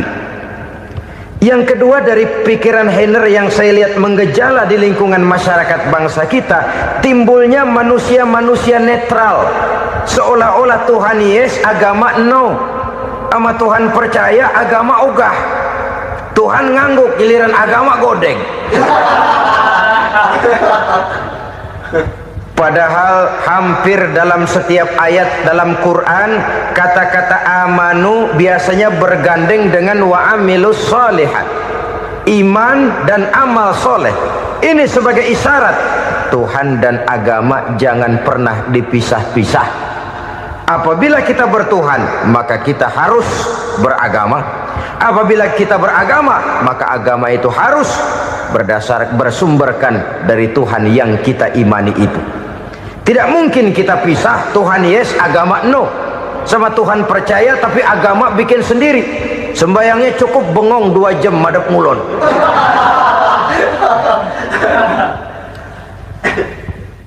Saudara-saudara kaum muslimin rahimakumullah. Jadi dengan demikian, agama yang kita akui merupakan unsur mutlak di dalam pembangunan sekarang ini, merupakan bagian dari kehidupan yang menuntun kita bahwa di balik alam nyata ini, di balik alam syahadah ini ada alam gaib. Dan mudabbir, murabbi, yang mengatur, yang menguasai, yang memelihara baik dia alam nyata, baik dia alam gaib, tidak lain adalah Allah Subhanahu wa ta'ala. Di sana ada satu super power, satu maha kekuatan yang kita perlu bersandar kepadanya. Sebagai makhluk nyata yang hidup di alam nyata, berbuatlah secara nyata sebagaimana harusnya kita berbuat. Karena Islam jelas bukan agamanya orang pemalas. Islam jelas bukan agamanya orang yang mengajarkan setelah selesai sholat boleh duduk, nggelenggem ayam-ayam, ndelohom, menghitung bintang di langit sambil menunggu keajaiban. Tidak. Islam adalah agama yang mengajarkan apabila sholat sudah selesai kamu kerjakan, bertebaranlah di permukaan bumi, cari karunia Tuhanmu. Jangan hidup berpangku tangan menunggu keajaiban, karena hidup bukan undian. Jangan berharap untung besar tanpa mau peras keringat. Tapi di sebalik itu toh kita juga harus yakin bahwa di sisi usaha nyata yang kita lakukan ada satu super power, satu maha kekuatan gaib yang menentukan berhasil dan tidaknya usaha kita. Kepercayaan kepada hal semacam inilah yang mendorong kita untuk mempunyai sandaran vertikal, agar jikalau usaha ini berhasil, kita tidak lupa diri dan lupa daratan. Jikalau usaha ini gagal, kita tidak putus asa dan buruk sangka, tidak cupik pandangan dan sempit hati, tapi mampu melihat persoalan dengan kacamata putih sambil husnuzon kepada Allah Subhanahu wa ta'ala. Kita percaya malaikat itu ada yang namanya raqib dan atid, mengawasi gerak hidup kita sampai kepada gerak hati kita.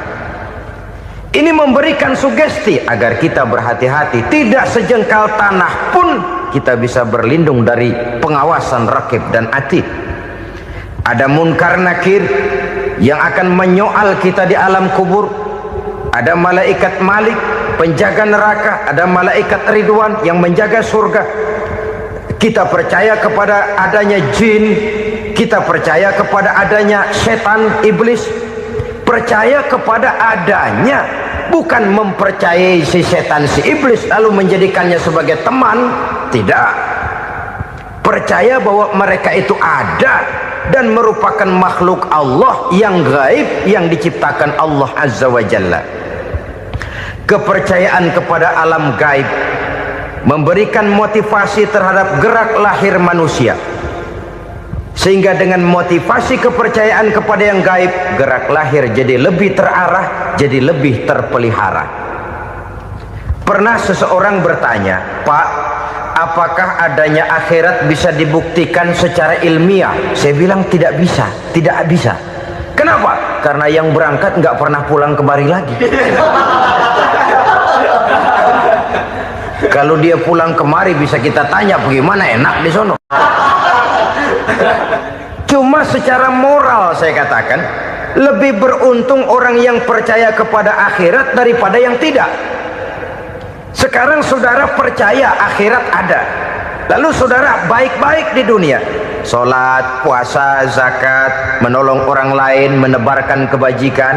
Saudara mati, andai kata akhirat tidak ada, toh dalam hidup saudara sudah berbuat baik, paling tidak nama saudara akan dikenang sebagai orang baik. Sebaliknya, saudara percaya, kata saya, bahwa akhirat tidak ada, lalu hidup semau-maunya, tenggelam dalam maksiat dan munkarat, menentang Allah, tidak mau ruku dan sujud, lalu saudara mati, kemudian akhirat ada, ayo mau apa? Bekal tidak punya. Jadi secara moral lebih beruntung orang yang percaya kepada adanya akhirat daripada yang tidak percaya. Dan itu alam gaib yang tidak bisa dibuktikan secara eksat. Jangankan untuk membuktikan seperti itu, dalam kehidupan sehari-hari saja yang kita rasakan tidak selalu berbentuk toh. Angin, bagaimana sih bentuknya angin? Kita tidak tahu. Merah, buktinya kalau dikerok merah. Yang merah itu kulit, yang kulit kita bukan anginnya. Sakit, rasa sakit itu ada, tapi bagaimana bentuk sakit kita nggak pernah tahu. Kalau kita makan cabai pedas, bagaimana bentuk pedas itu tidak ada, tapi rasa ada. Bentuk pedas hijau, cabenya bukan pedasnya. Tidak semua yang kita rasakan bisa kita gambarkan dalam bentuk yang konkret. Oleh karena itu, sekali lagi bahwa kepercayaan kepada alam yang gaib mampu memberikan satu sugesti yang menata kehidupan seseorang lebih lurus, lebih terarah, dan lebih terkendali. Maka wajar kalau kepercayaan kepada yang gaib mengantarkan seseorang untuk meraih kemenangan. Kenapa? Dia percaya kepada yang gaib, bahwa akhirat ada, bahwa alam kubur ada, bahwa pertanggungan jawab itu ada. Maka dia lalu tidak hidup saenae udele dewe gitu loh. Tidak hidup menurut seleranya sendiri, terarah, teratur. Ini cirinya yang pertama. Orang bertakwa yang akan meraih kemenangan, mereka beriman, mereka percaya kepada yang gaib. Bahkan hal-hal konkret saja selalu berangkat dari yang gaib. Saudara-saudara, para remaja, para pemuda sekarang ini tidak pernah tahu toh siapa yang akan jadi teman hidup saudara. Kita bisa saja ngerancang, mentargetkan, tapi toh akhirnya yang namanya jodoh bukan kekuasaan kita. Rezeki di luar kemampuan kita. Begitu juga ajal, maut, jodoh, ajal adalah contoh-contoh konkret bahwa pada akhirnya yang gaiblah yang menentukan. Bertahun-tahun ngelancong, emang jodoh seret nggak jadi.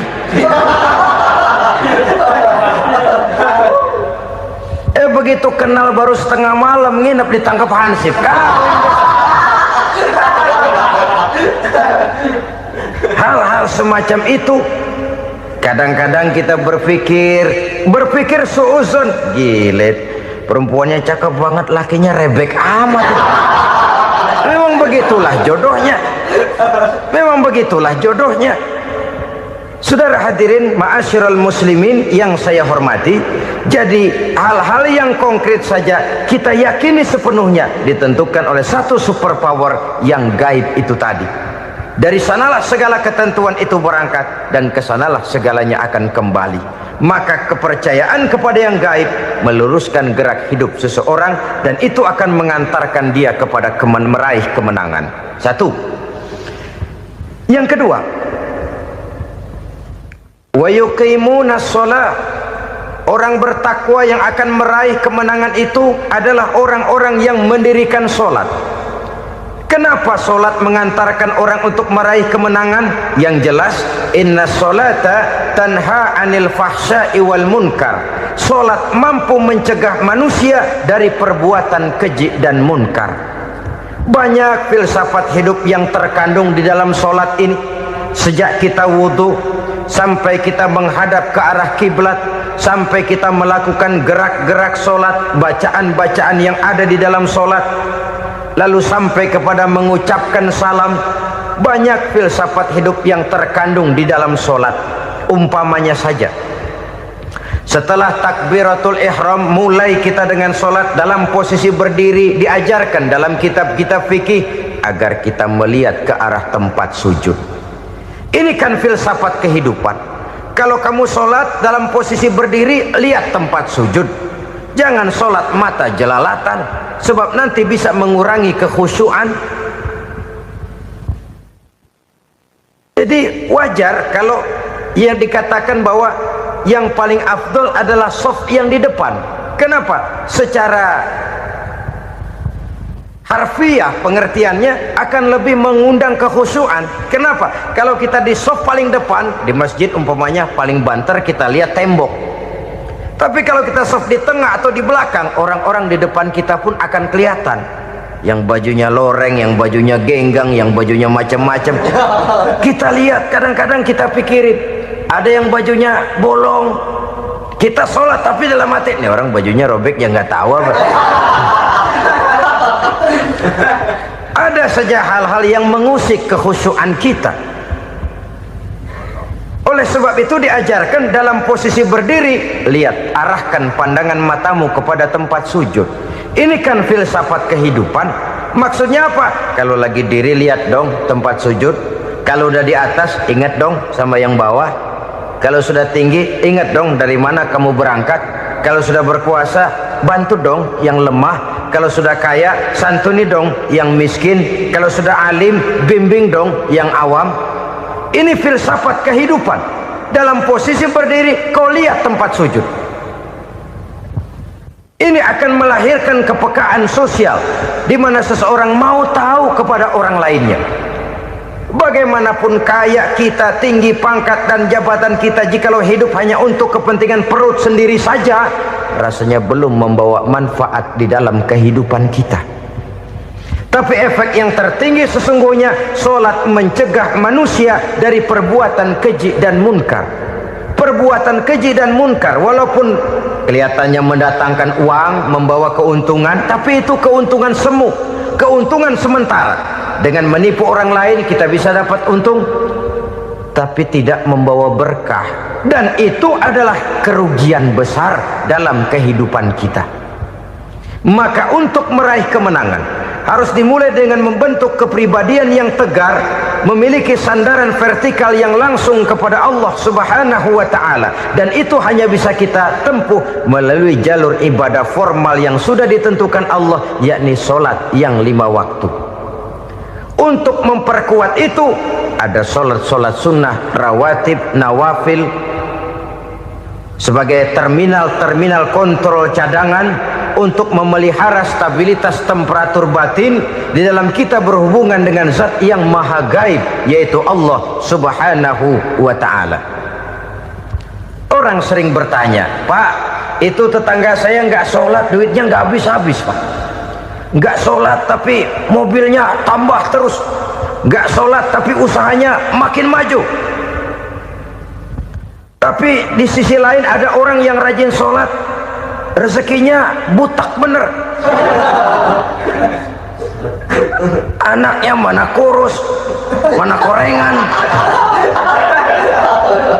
Saudara hadirin ma'asyiral muslimin rahimakumullah, harus saya katakan bahwa solat memang bukan untuk cari duit. Solat adalah sandaran vertikal kita kepada Allah. Sedangkan soal rezeki itu berkaitan dengan sifat Allah maha pengasih dan maha penyayang. Allah maha pengasih, siapapun dikasih kalau mau usaha. Allah maha penyayang, tidak semua orang disayang oleh Allah Azza wa Jalla. Dan belum tentu banyak harta itu merupakan nikmat. Mungkin juga istidraj. Artinya istidraj itu dikasih tapi diambulin, kalau bahasa Betawinya itu. Dikasih tapi diambulin, itu bukan merupakan nikmat sesungguhnya, lebih merupakan azab dari Allah Subhanahu wa ta'ala.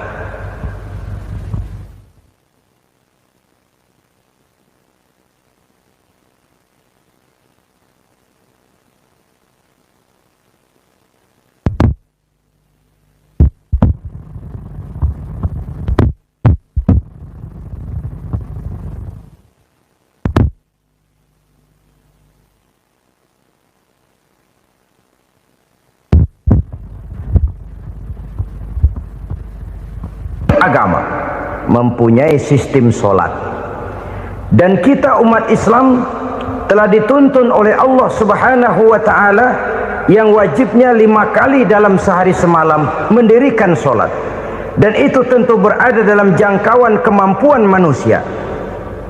Pada awalnya barangkali kita memang merasa solat itu satu kewajiban, tapi semakin kita hayati makna, manfaat dan filsafat yang terkandung di dalam ajaran solat, semakin sampai kita kepada keyakinan bahwa solat adalah keperluan kita.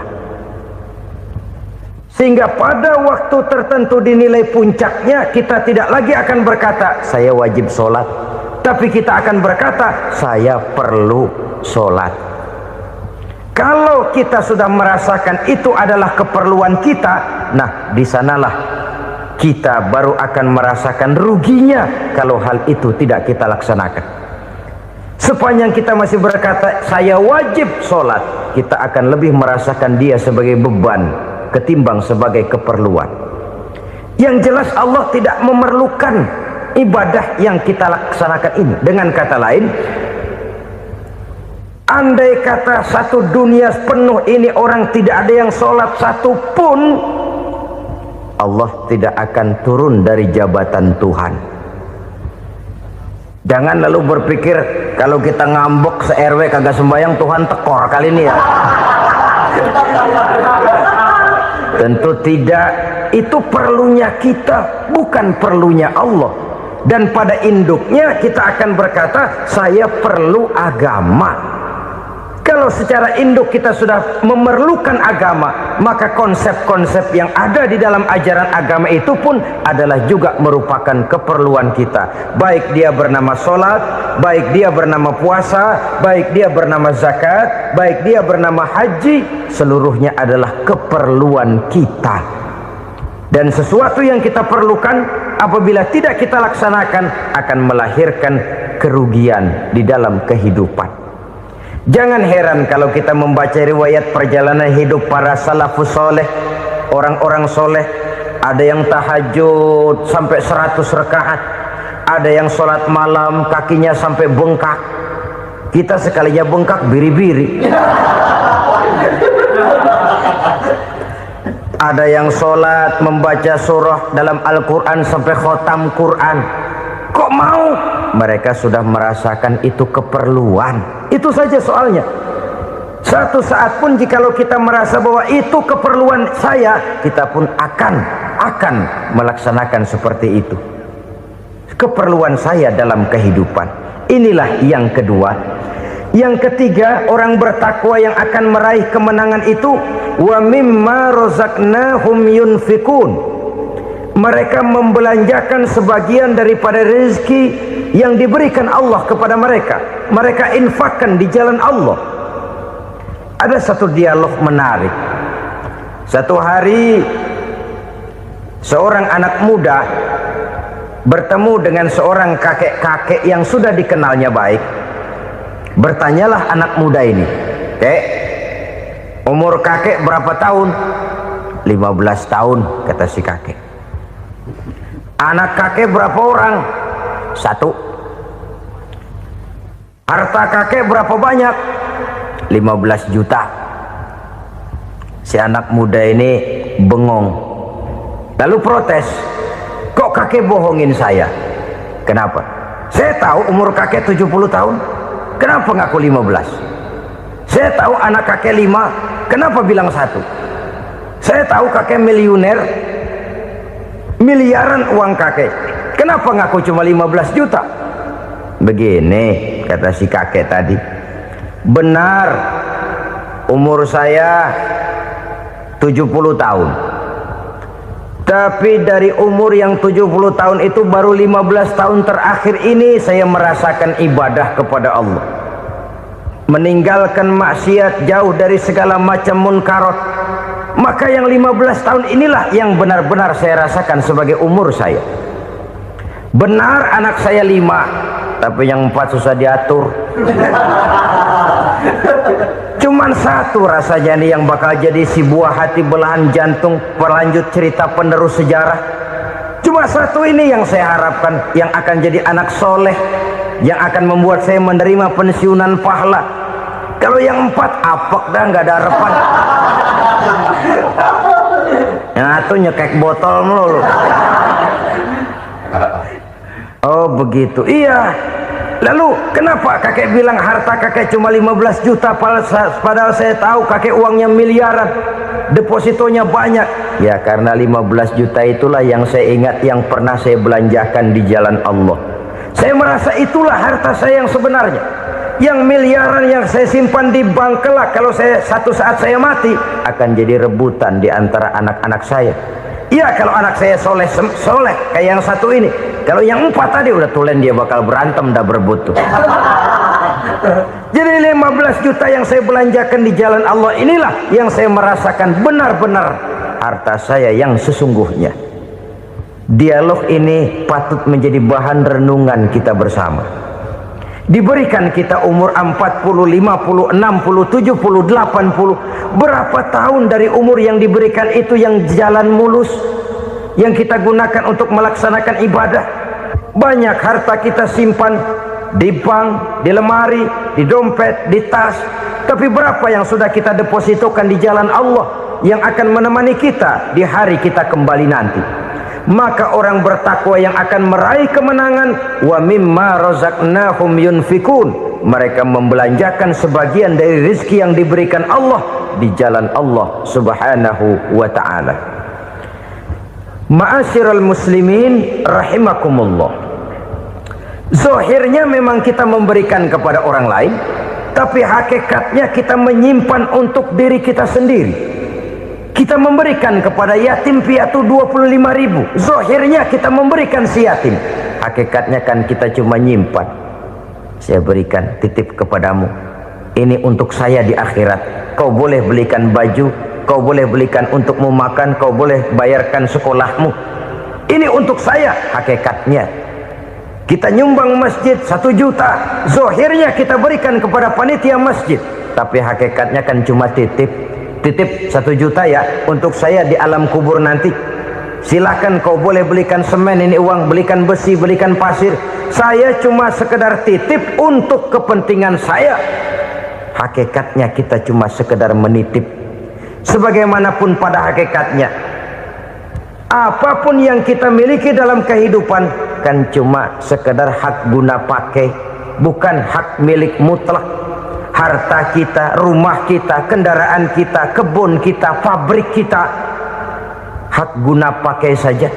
Hak milik mutlak cuma untuk Allah subhanahu wa ta'ala.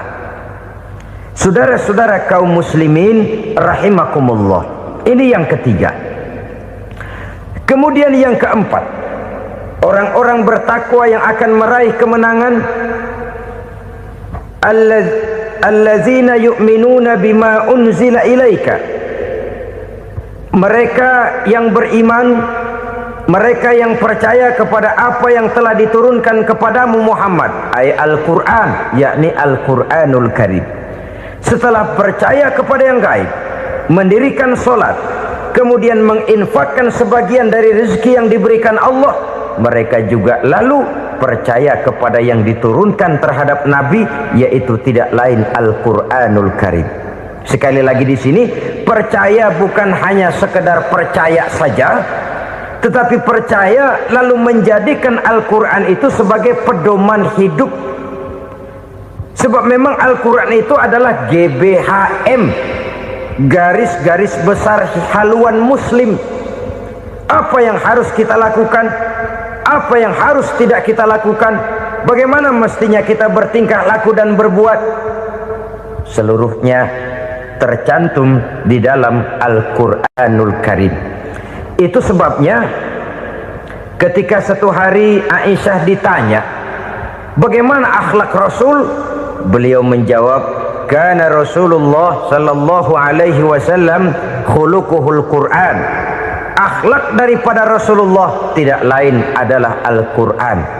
Jawaban simpel ini memberikan gambaran bahwa keseluruhan daripada konsepsi Quran sudah diterjemahkan dalam kehidupan Rasulullah sallallahu alaihi wasallam.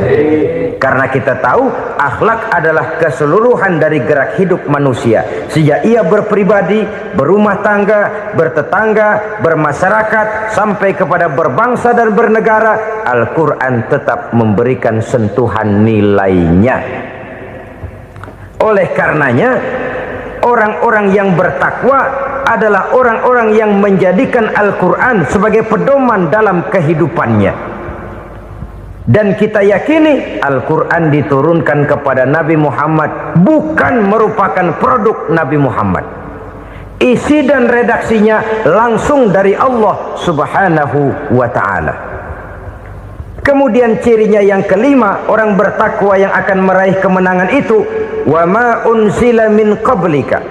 Tidak hanya sekedar percaya kepada yang diturunkan terhadap Nabi Muhammad yaitu Al-Quran, mereka juga percaya kepada apa yang pernah diturunkan kepada para nabi, kepada para rasul sebelum Nabi Muhammad. Percaya kepada adanya suhuf, percaya kepada adanya Taurat, percaya kepada adanya Injil, percaya bahwa Allah dahulunya sudah menurunkan Taurat kepada Musa, percaya bahwa Allah sudah menurunkan Injil kepada Isa, percaya Injil ada, Taurat ada, diturunkan Allah untuk Isa dan Musa, tetapi tidak wajib mengamalkannya karena kita sudah diberikan Al-Quranul Karim. Ini yang perlu saya garis bawahi. Kita percaya Allah telah menurunkan Injil dahulu kepada Isa. Kita percaya bahwa Allah telah menurunkan Taurat dahulunya kepada Nabi Musa. Kadang-kadang ini dijadikan dalih, dikacaukan pengertiannya. Quran saja mengajarkan bahwa orang yang bertakwa harus percaya kepada Injil, maka pakailah Injil. Apalagi kalau ayat sebelumnya ditilap, dihapus, dihilangkan, Injilnya yang ditekankan, maka akan terjadilah penekanan yang salah arah. Karena salah arah akhirnya bisa merusak dan menghancurkan akidah. Ketika Rasul suatu saat pernah ditanya orang, "Ya Rasul, bagaimana sikap kita sebagai muslim terhadap Injil yang ada sekarang?" Beliau menjawab, "La tukadzibuhu jami'an wa la tusaddiquhu jami'an." Jangan didustakan seluruhnya, jangan juga dibenarkan semuanya. Artinya, ini sudah merupakan gambaran dari Rasul bahwa dalam Injil yang ada sekarang masih ada ajaran-ajaran tauhid yang dibawa oleh Nabi Isa dan diajarkan kepada umatnya. Tapi juga dalam Injil yang sekarang ini sudah terkena intervensi dan investasi manusiawi. Karena itu Rasul menyimpulkan, la tukadzibuhu jami'an wa la tusaddiquhu jami'an. Jangan didustakan semua, jangan dibenarkan seluruhnya. Kita memang percaya Allah telah menurunkan Injil kepada Nabi Isa dulu, tapi kita tidak wajib mengamalkan Injil. Kita percaya Allah telah menurunkan Taurat kepada Nabi Musa, tapi kita tidak wajib mengamalkan kitab ajaran Taurat. Yang wajib kita percayai dan kita amalkan hanyalah Al-Quranul Karim. Kenapa? Oleh karena baik yang ada di dalam Taurat, baik yang ada di dalam Injil, tentu tercakup di dalam Al-Quran sebagai kitab terakhir yang diturunkan oleh Allah Subhanahu wa ta'ala. Dan itu wajar. Kalau seorang pejabat mau mengeluarkan satu keputusan baru, tentu dia harus meninjau keputusan-keputusan lama. Andai kata dianggap tidak berlaku, dianggap tidak relevan lagi, maka keputusan-keputusan lama itu tentu sudah dianggap tidak berlaku. Sebagian daripada aturan-aturan dalam keputusan lama yang masih dianggap relevan tercantum dalam keputusan baru yang wajib diamalkan.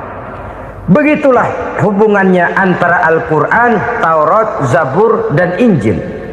4 kitab samawi yang diturunkan Allah masing-masing kepada Zabur untuk Nabi Daud, Taurat untuk Nabi Musa, dan Injil untuk Nabi Isa alaihi wassalatu wassalam. Ketiga-tiga kitab itu kita percayai adanya. Kita yakini Allah telah menurunkan Zabur, Taurat, dan Injil, tapi kita tidak wajib mengamalkannya. Yang wajib kita mengamalkannya sekarang ini tidak lain hanyalah Al-Quranul Karim saja, karena ia mencakup apa yang ada di dalam Zabur, apa yang ada di dalam Taurat, dan apa yang ada di dalam Injil. Keotentikannya bisa dipertanggungjawabkan.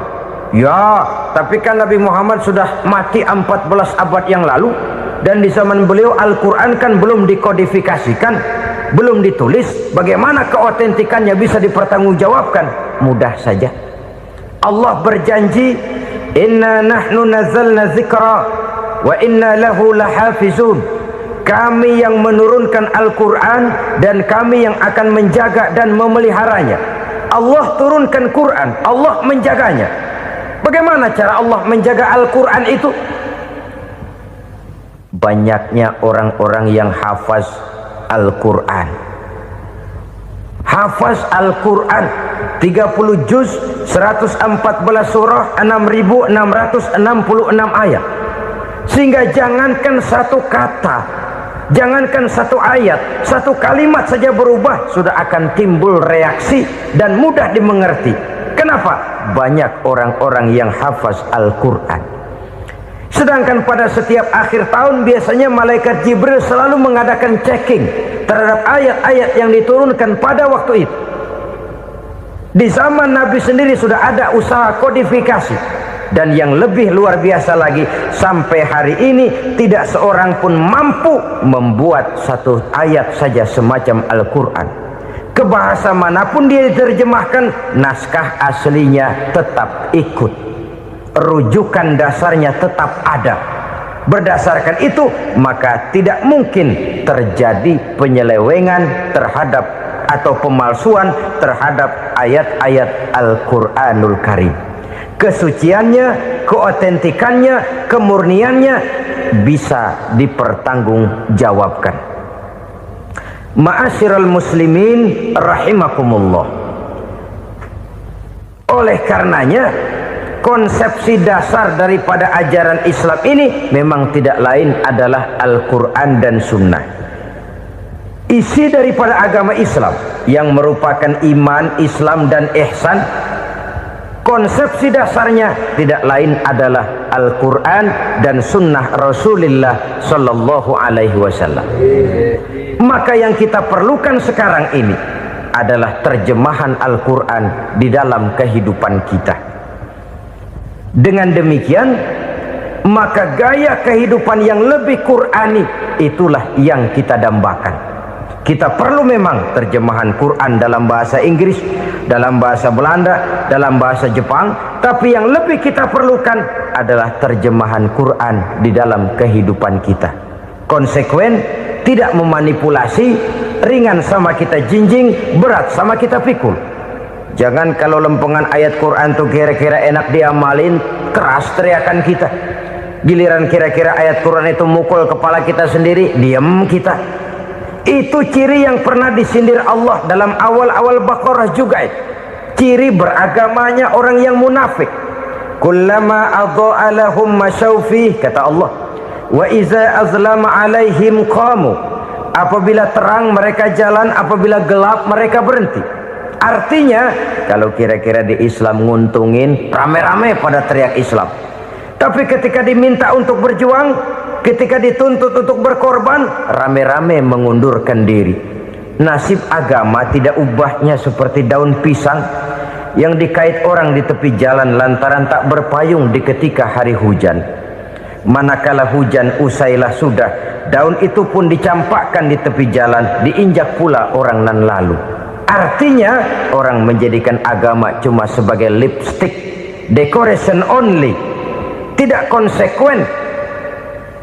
Hanya pada saat-saat kelihatannya Islam membawa keuntungan, rame-rame orang teriak-teriak tentang Islam. Tapi jikalau diminta berjuang, jikalau dituntut untuk berkorban, biasanya rame-rame juga mengundurkan diri.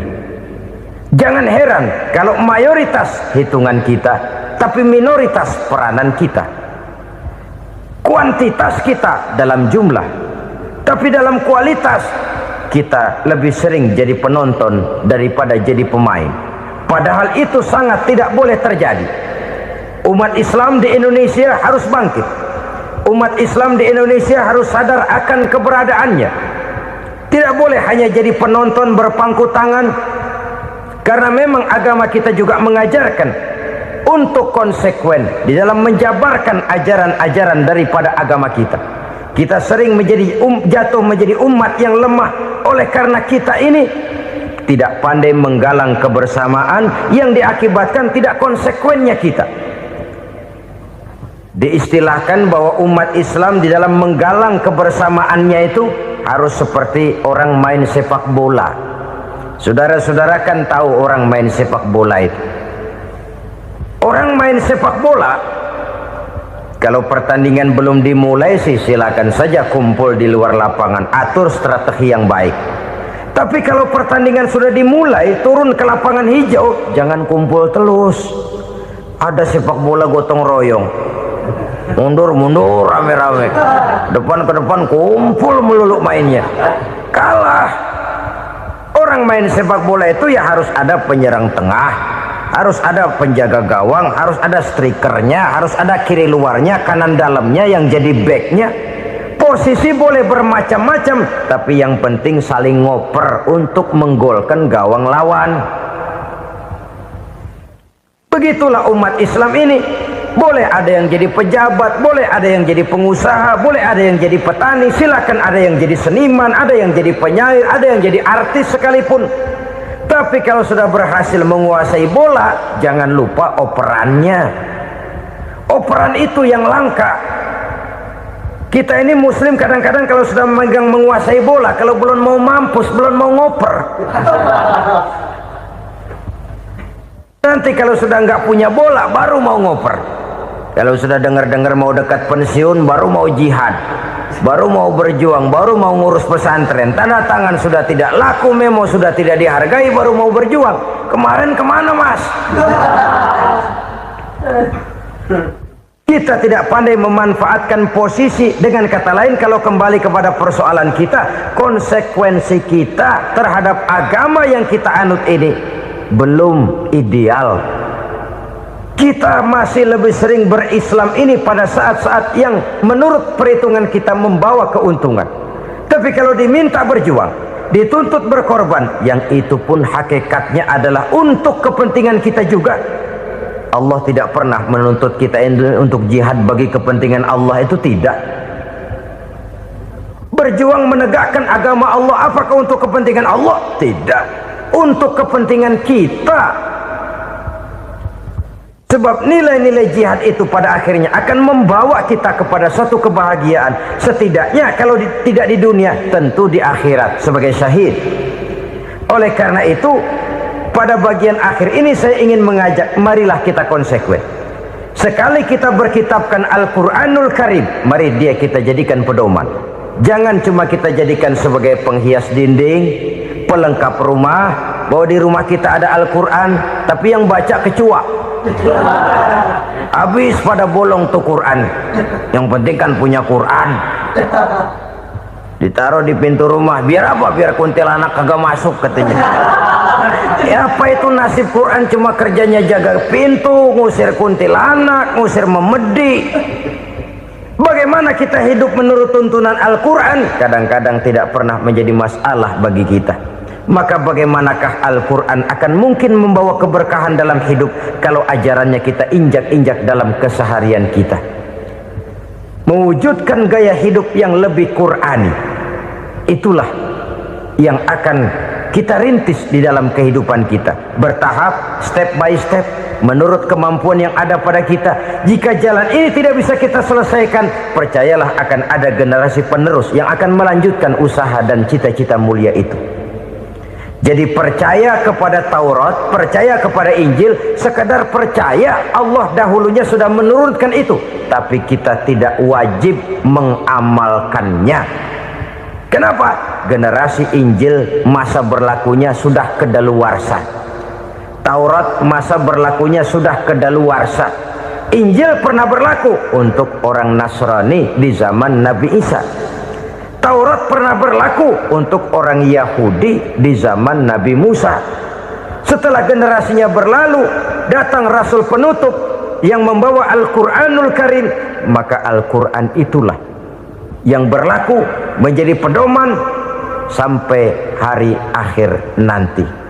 Jangan jauh dari Al-Quran, karena apabila ini kita lakukan, maka kita akan kembali kepada satu gaya hidup yang jauh dari tuntunan agama, dan itu artinya kita akan semakin jauh untuk meraih kemenangan.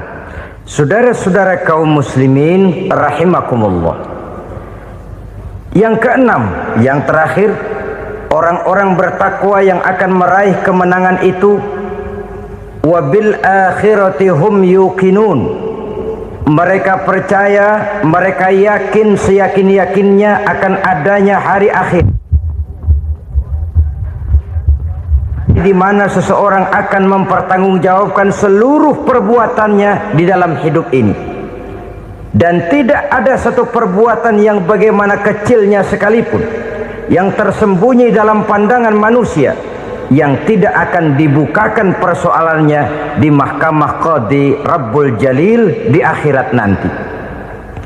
Itulah sebabnya maka percaya kepada akhirat disebut secara khusus. Padahal di awal tadi sudah dijelaskan yu'minuna bil ghaib, percaya kepada alam gaib, dan alam gaib ini termasuk akhirat. Kenapa pada bagian akhir disebut lagi akhirat? Karena ternyata bahwa kepercayaan kepada adanya akhirat merupakan induk dari kepercayaan terhadap adanya malaikat, setan, jin dan lain sebagainya, dan akan lebih memberikan sugesti dalam kehidupan manusia untuk meluruskan gerak hidupnya. Jikalau satu saat tergerak hati akan berbuat kejahatan, ingin mencuri, sadarlah, awas ada akhirat. Sebab kalau kita cuma teriak awas ada polisi, itu cuma tertunda sementara, begitu polisi meleng embat. Kalau kita ingin berbuat jahat cuma berteriak awas ada hansip, cuma sementara hansip itu ada. Tapi kalau ceritanya awas ada akhirat, mau menyeleweng awas ada akhirat, mau berjudi awas ada akhirat, mau mencuri awas ada akhirat. Keyakinan yang akan meluruskan gerak hidup manusia sehingga gerak itu jadi lebih terarah dan terkontrol, tidak merugikan baik diri sendiri, lebih-lebih orang lain. Ternyata bahwa kepercayaan kepadanya adanya hari akhirat sanggup menjadi sumber daya kontrol dari kehidupan manusia, sehingga ia tidak terjebak dalam perbuatan maksiat dan munkarat. Saudara-saudara kaum muslimin, inilah saja yang kita bicarakan pada pertemuan kali ini. Semoga Allah subhanahu wa ta'ala memberikan kekuatan zahir dan batin kepada kita untuk dapat meraih kemenangan dengan beriman kepada yang gaib, mendirikan solat, membelanjakan sebagian dari rezeki yang diberikan Allah, percaya kepada Al-Quran, beriman kepada kitab-kitab yang diturunkan sebelum Al-Quran, lalu meyakini adanya hari akhirat. Apabila datang kematian menimpa seseorang, datanglah kiamat baginya. Itu yang disebut dengan kiamat kecil. Hakikatnya mati adalah perpindahan dari kehidupan di dunia ini menuju kehidupan di alam barzakh. Menunggu kita di alam barzakh sampai datangnya saat kiamat. Entah 10 tahun, entah 100 tahun, entah 1000 tahun, hanya Allah saja yang maha tahu. Adapun orang-orang beriman yang melakukan amal kebajikan dalam kehidupan di dunia ini, masa penantian yang lama di alam barzakh buat mereka sebentar saja. Tetapi bagi orang-orang kafir yang ingkar, yang tidak beriman kepada Allah, yang hidup di dunia cuma menumpuk-numpuk dosa, tentu penantian di alam barzakh akan merupakan waktu yang sangat lama. Bukankah dalam kehidupan kita waktu itu memang relatif? Contoh misalnya, bagi pemuda-pemudi yang sedang duduk asyik memadu cinta, waktu 4-5 jam saja rasanya cuma 4-5 menit, tenggelam oleh keasikan. Tapi buat orang yang berbaring di rumah sakit, meratap di balik-balik apa itu tembok derita kata lagu, di balik dinding-dinding penjara, Sehari bagai seminggu, seminggu rasa sebulan, sebulan boleh jadi rasa setahun. Penantian yang sangat lama. Kapan kiamat itu akan datang? Ini rahasia Allah.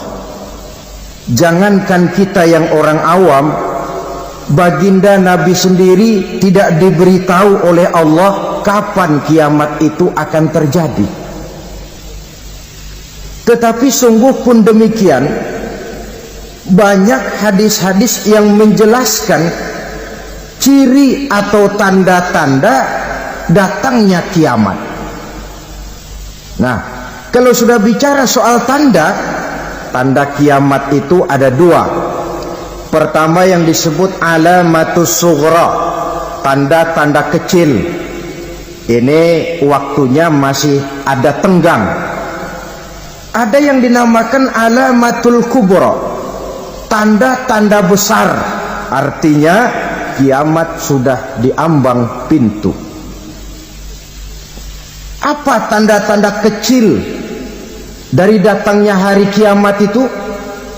Misalnya kata Nabi, apabila ilmu sudah diangkat oleh Allah, artinya apabila ulama sudah banyak wafat, minat orang belajar agama berkurang, lalu kebodohan nampak merajalela di mana-mana, zina dikerjakan secara terbuka, minuman-minuman keras jadi kebanggaan, itu termasuk di antara tanda-tanda kecil terjadinya hari kiamat.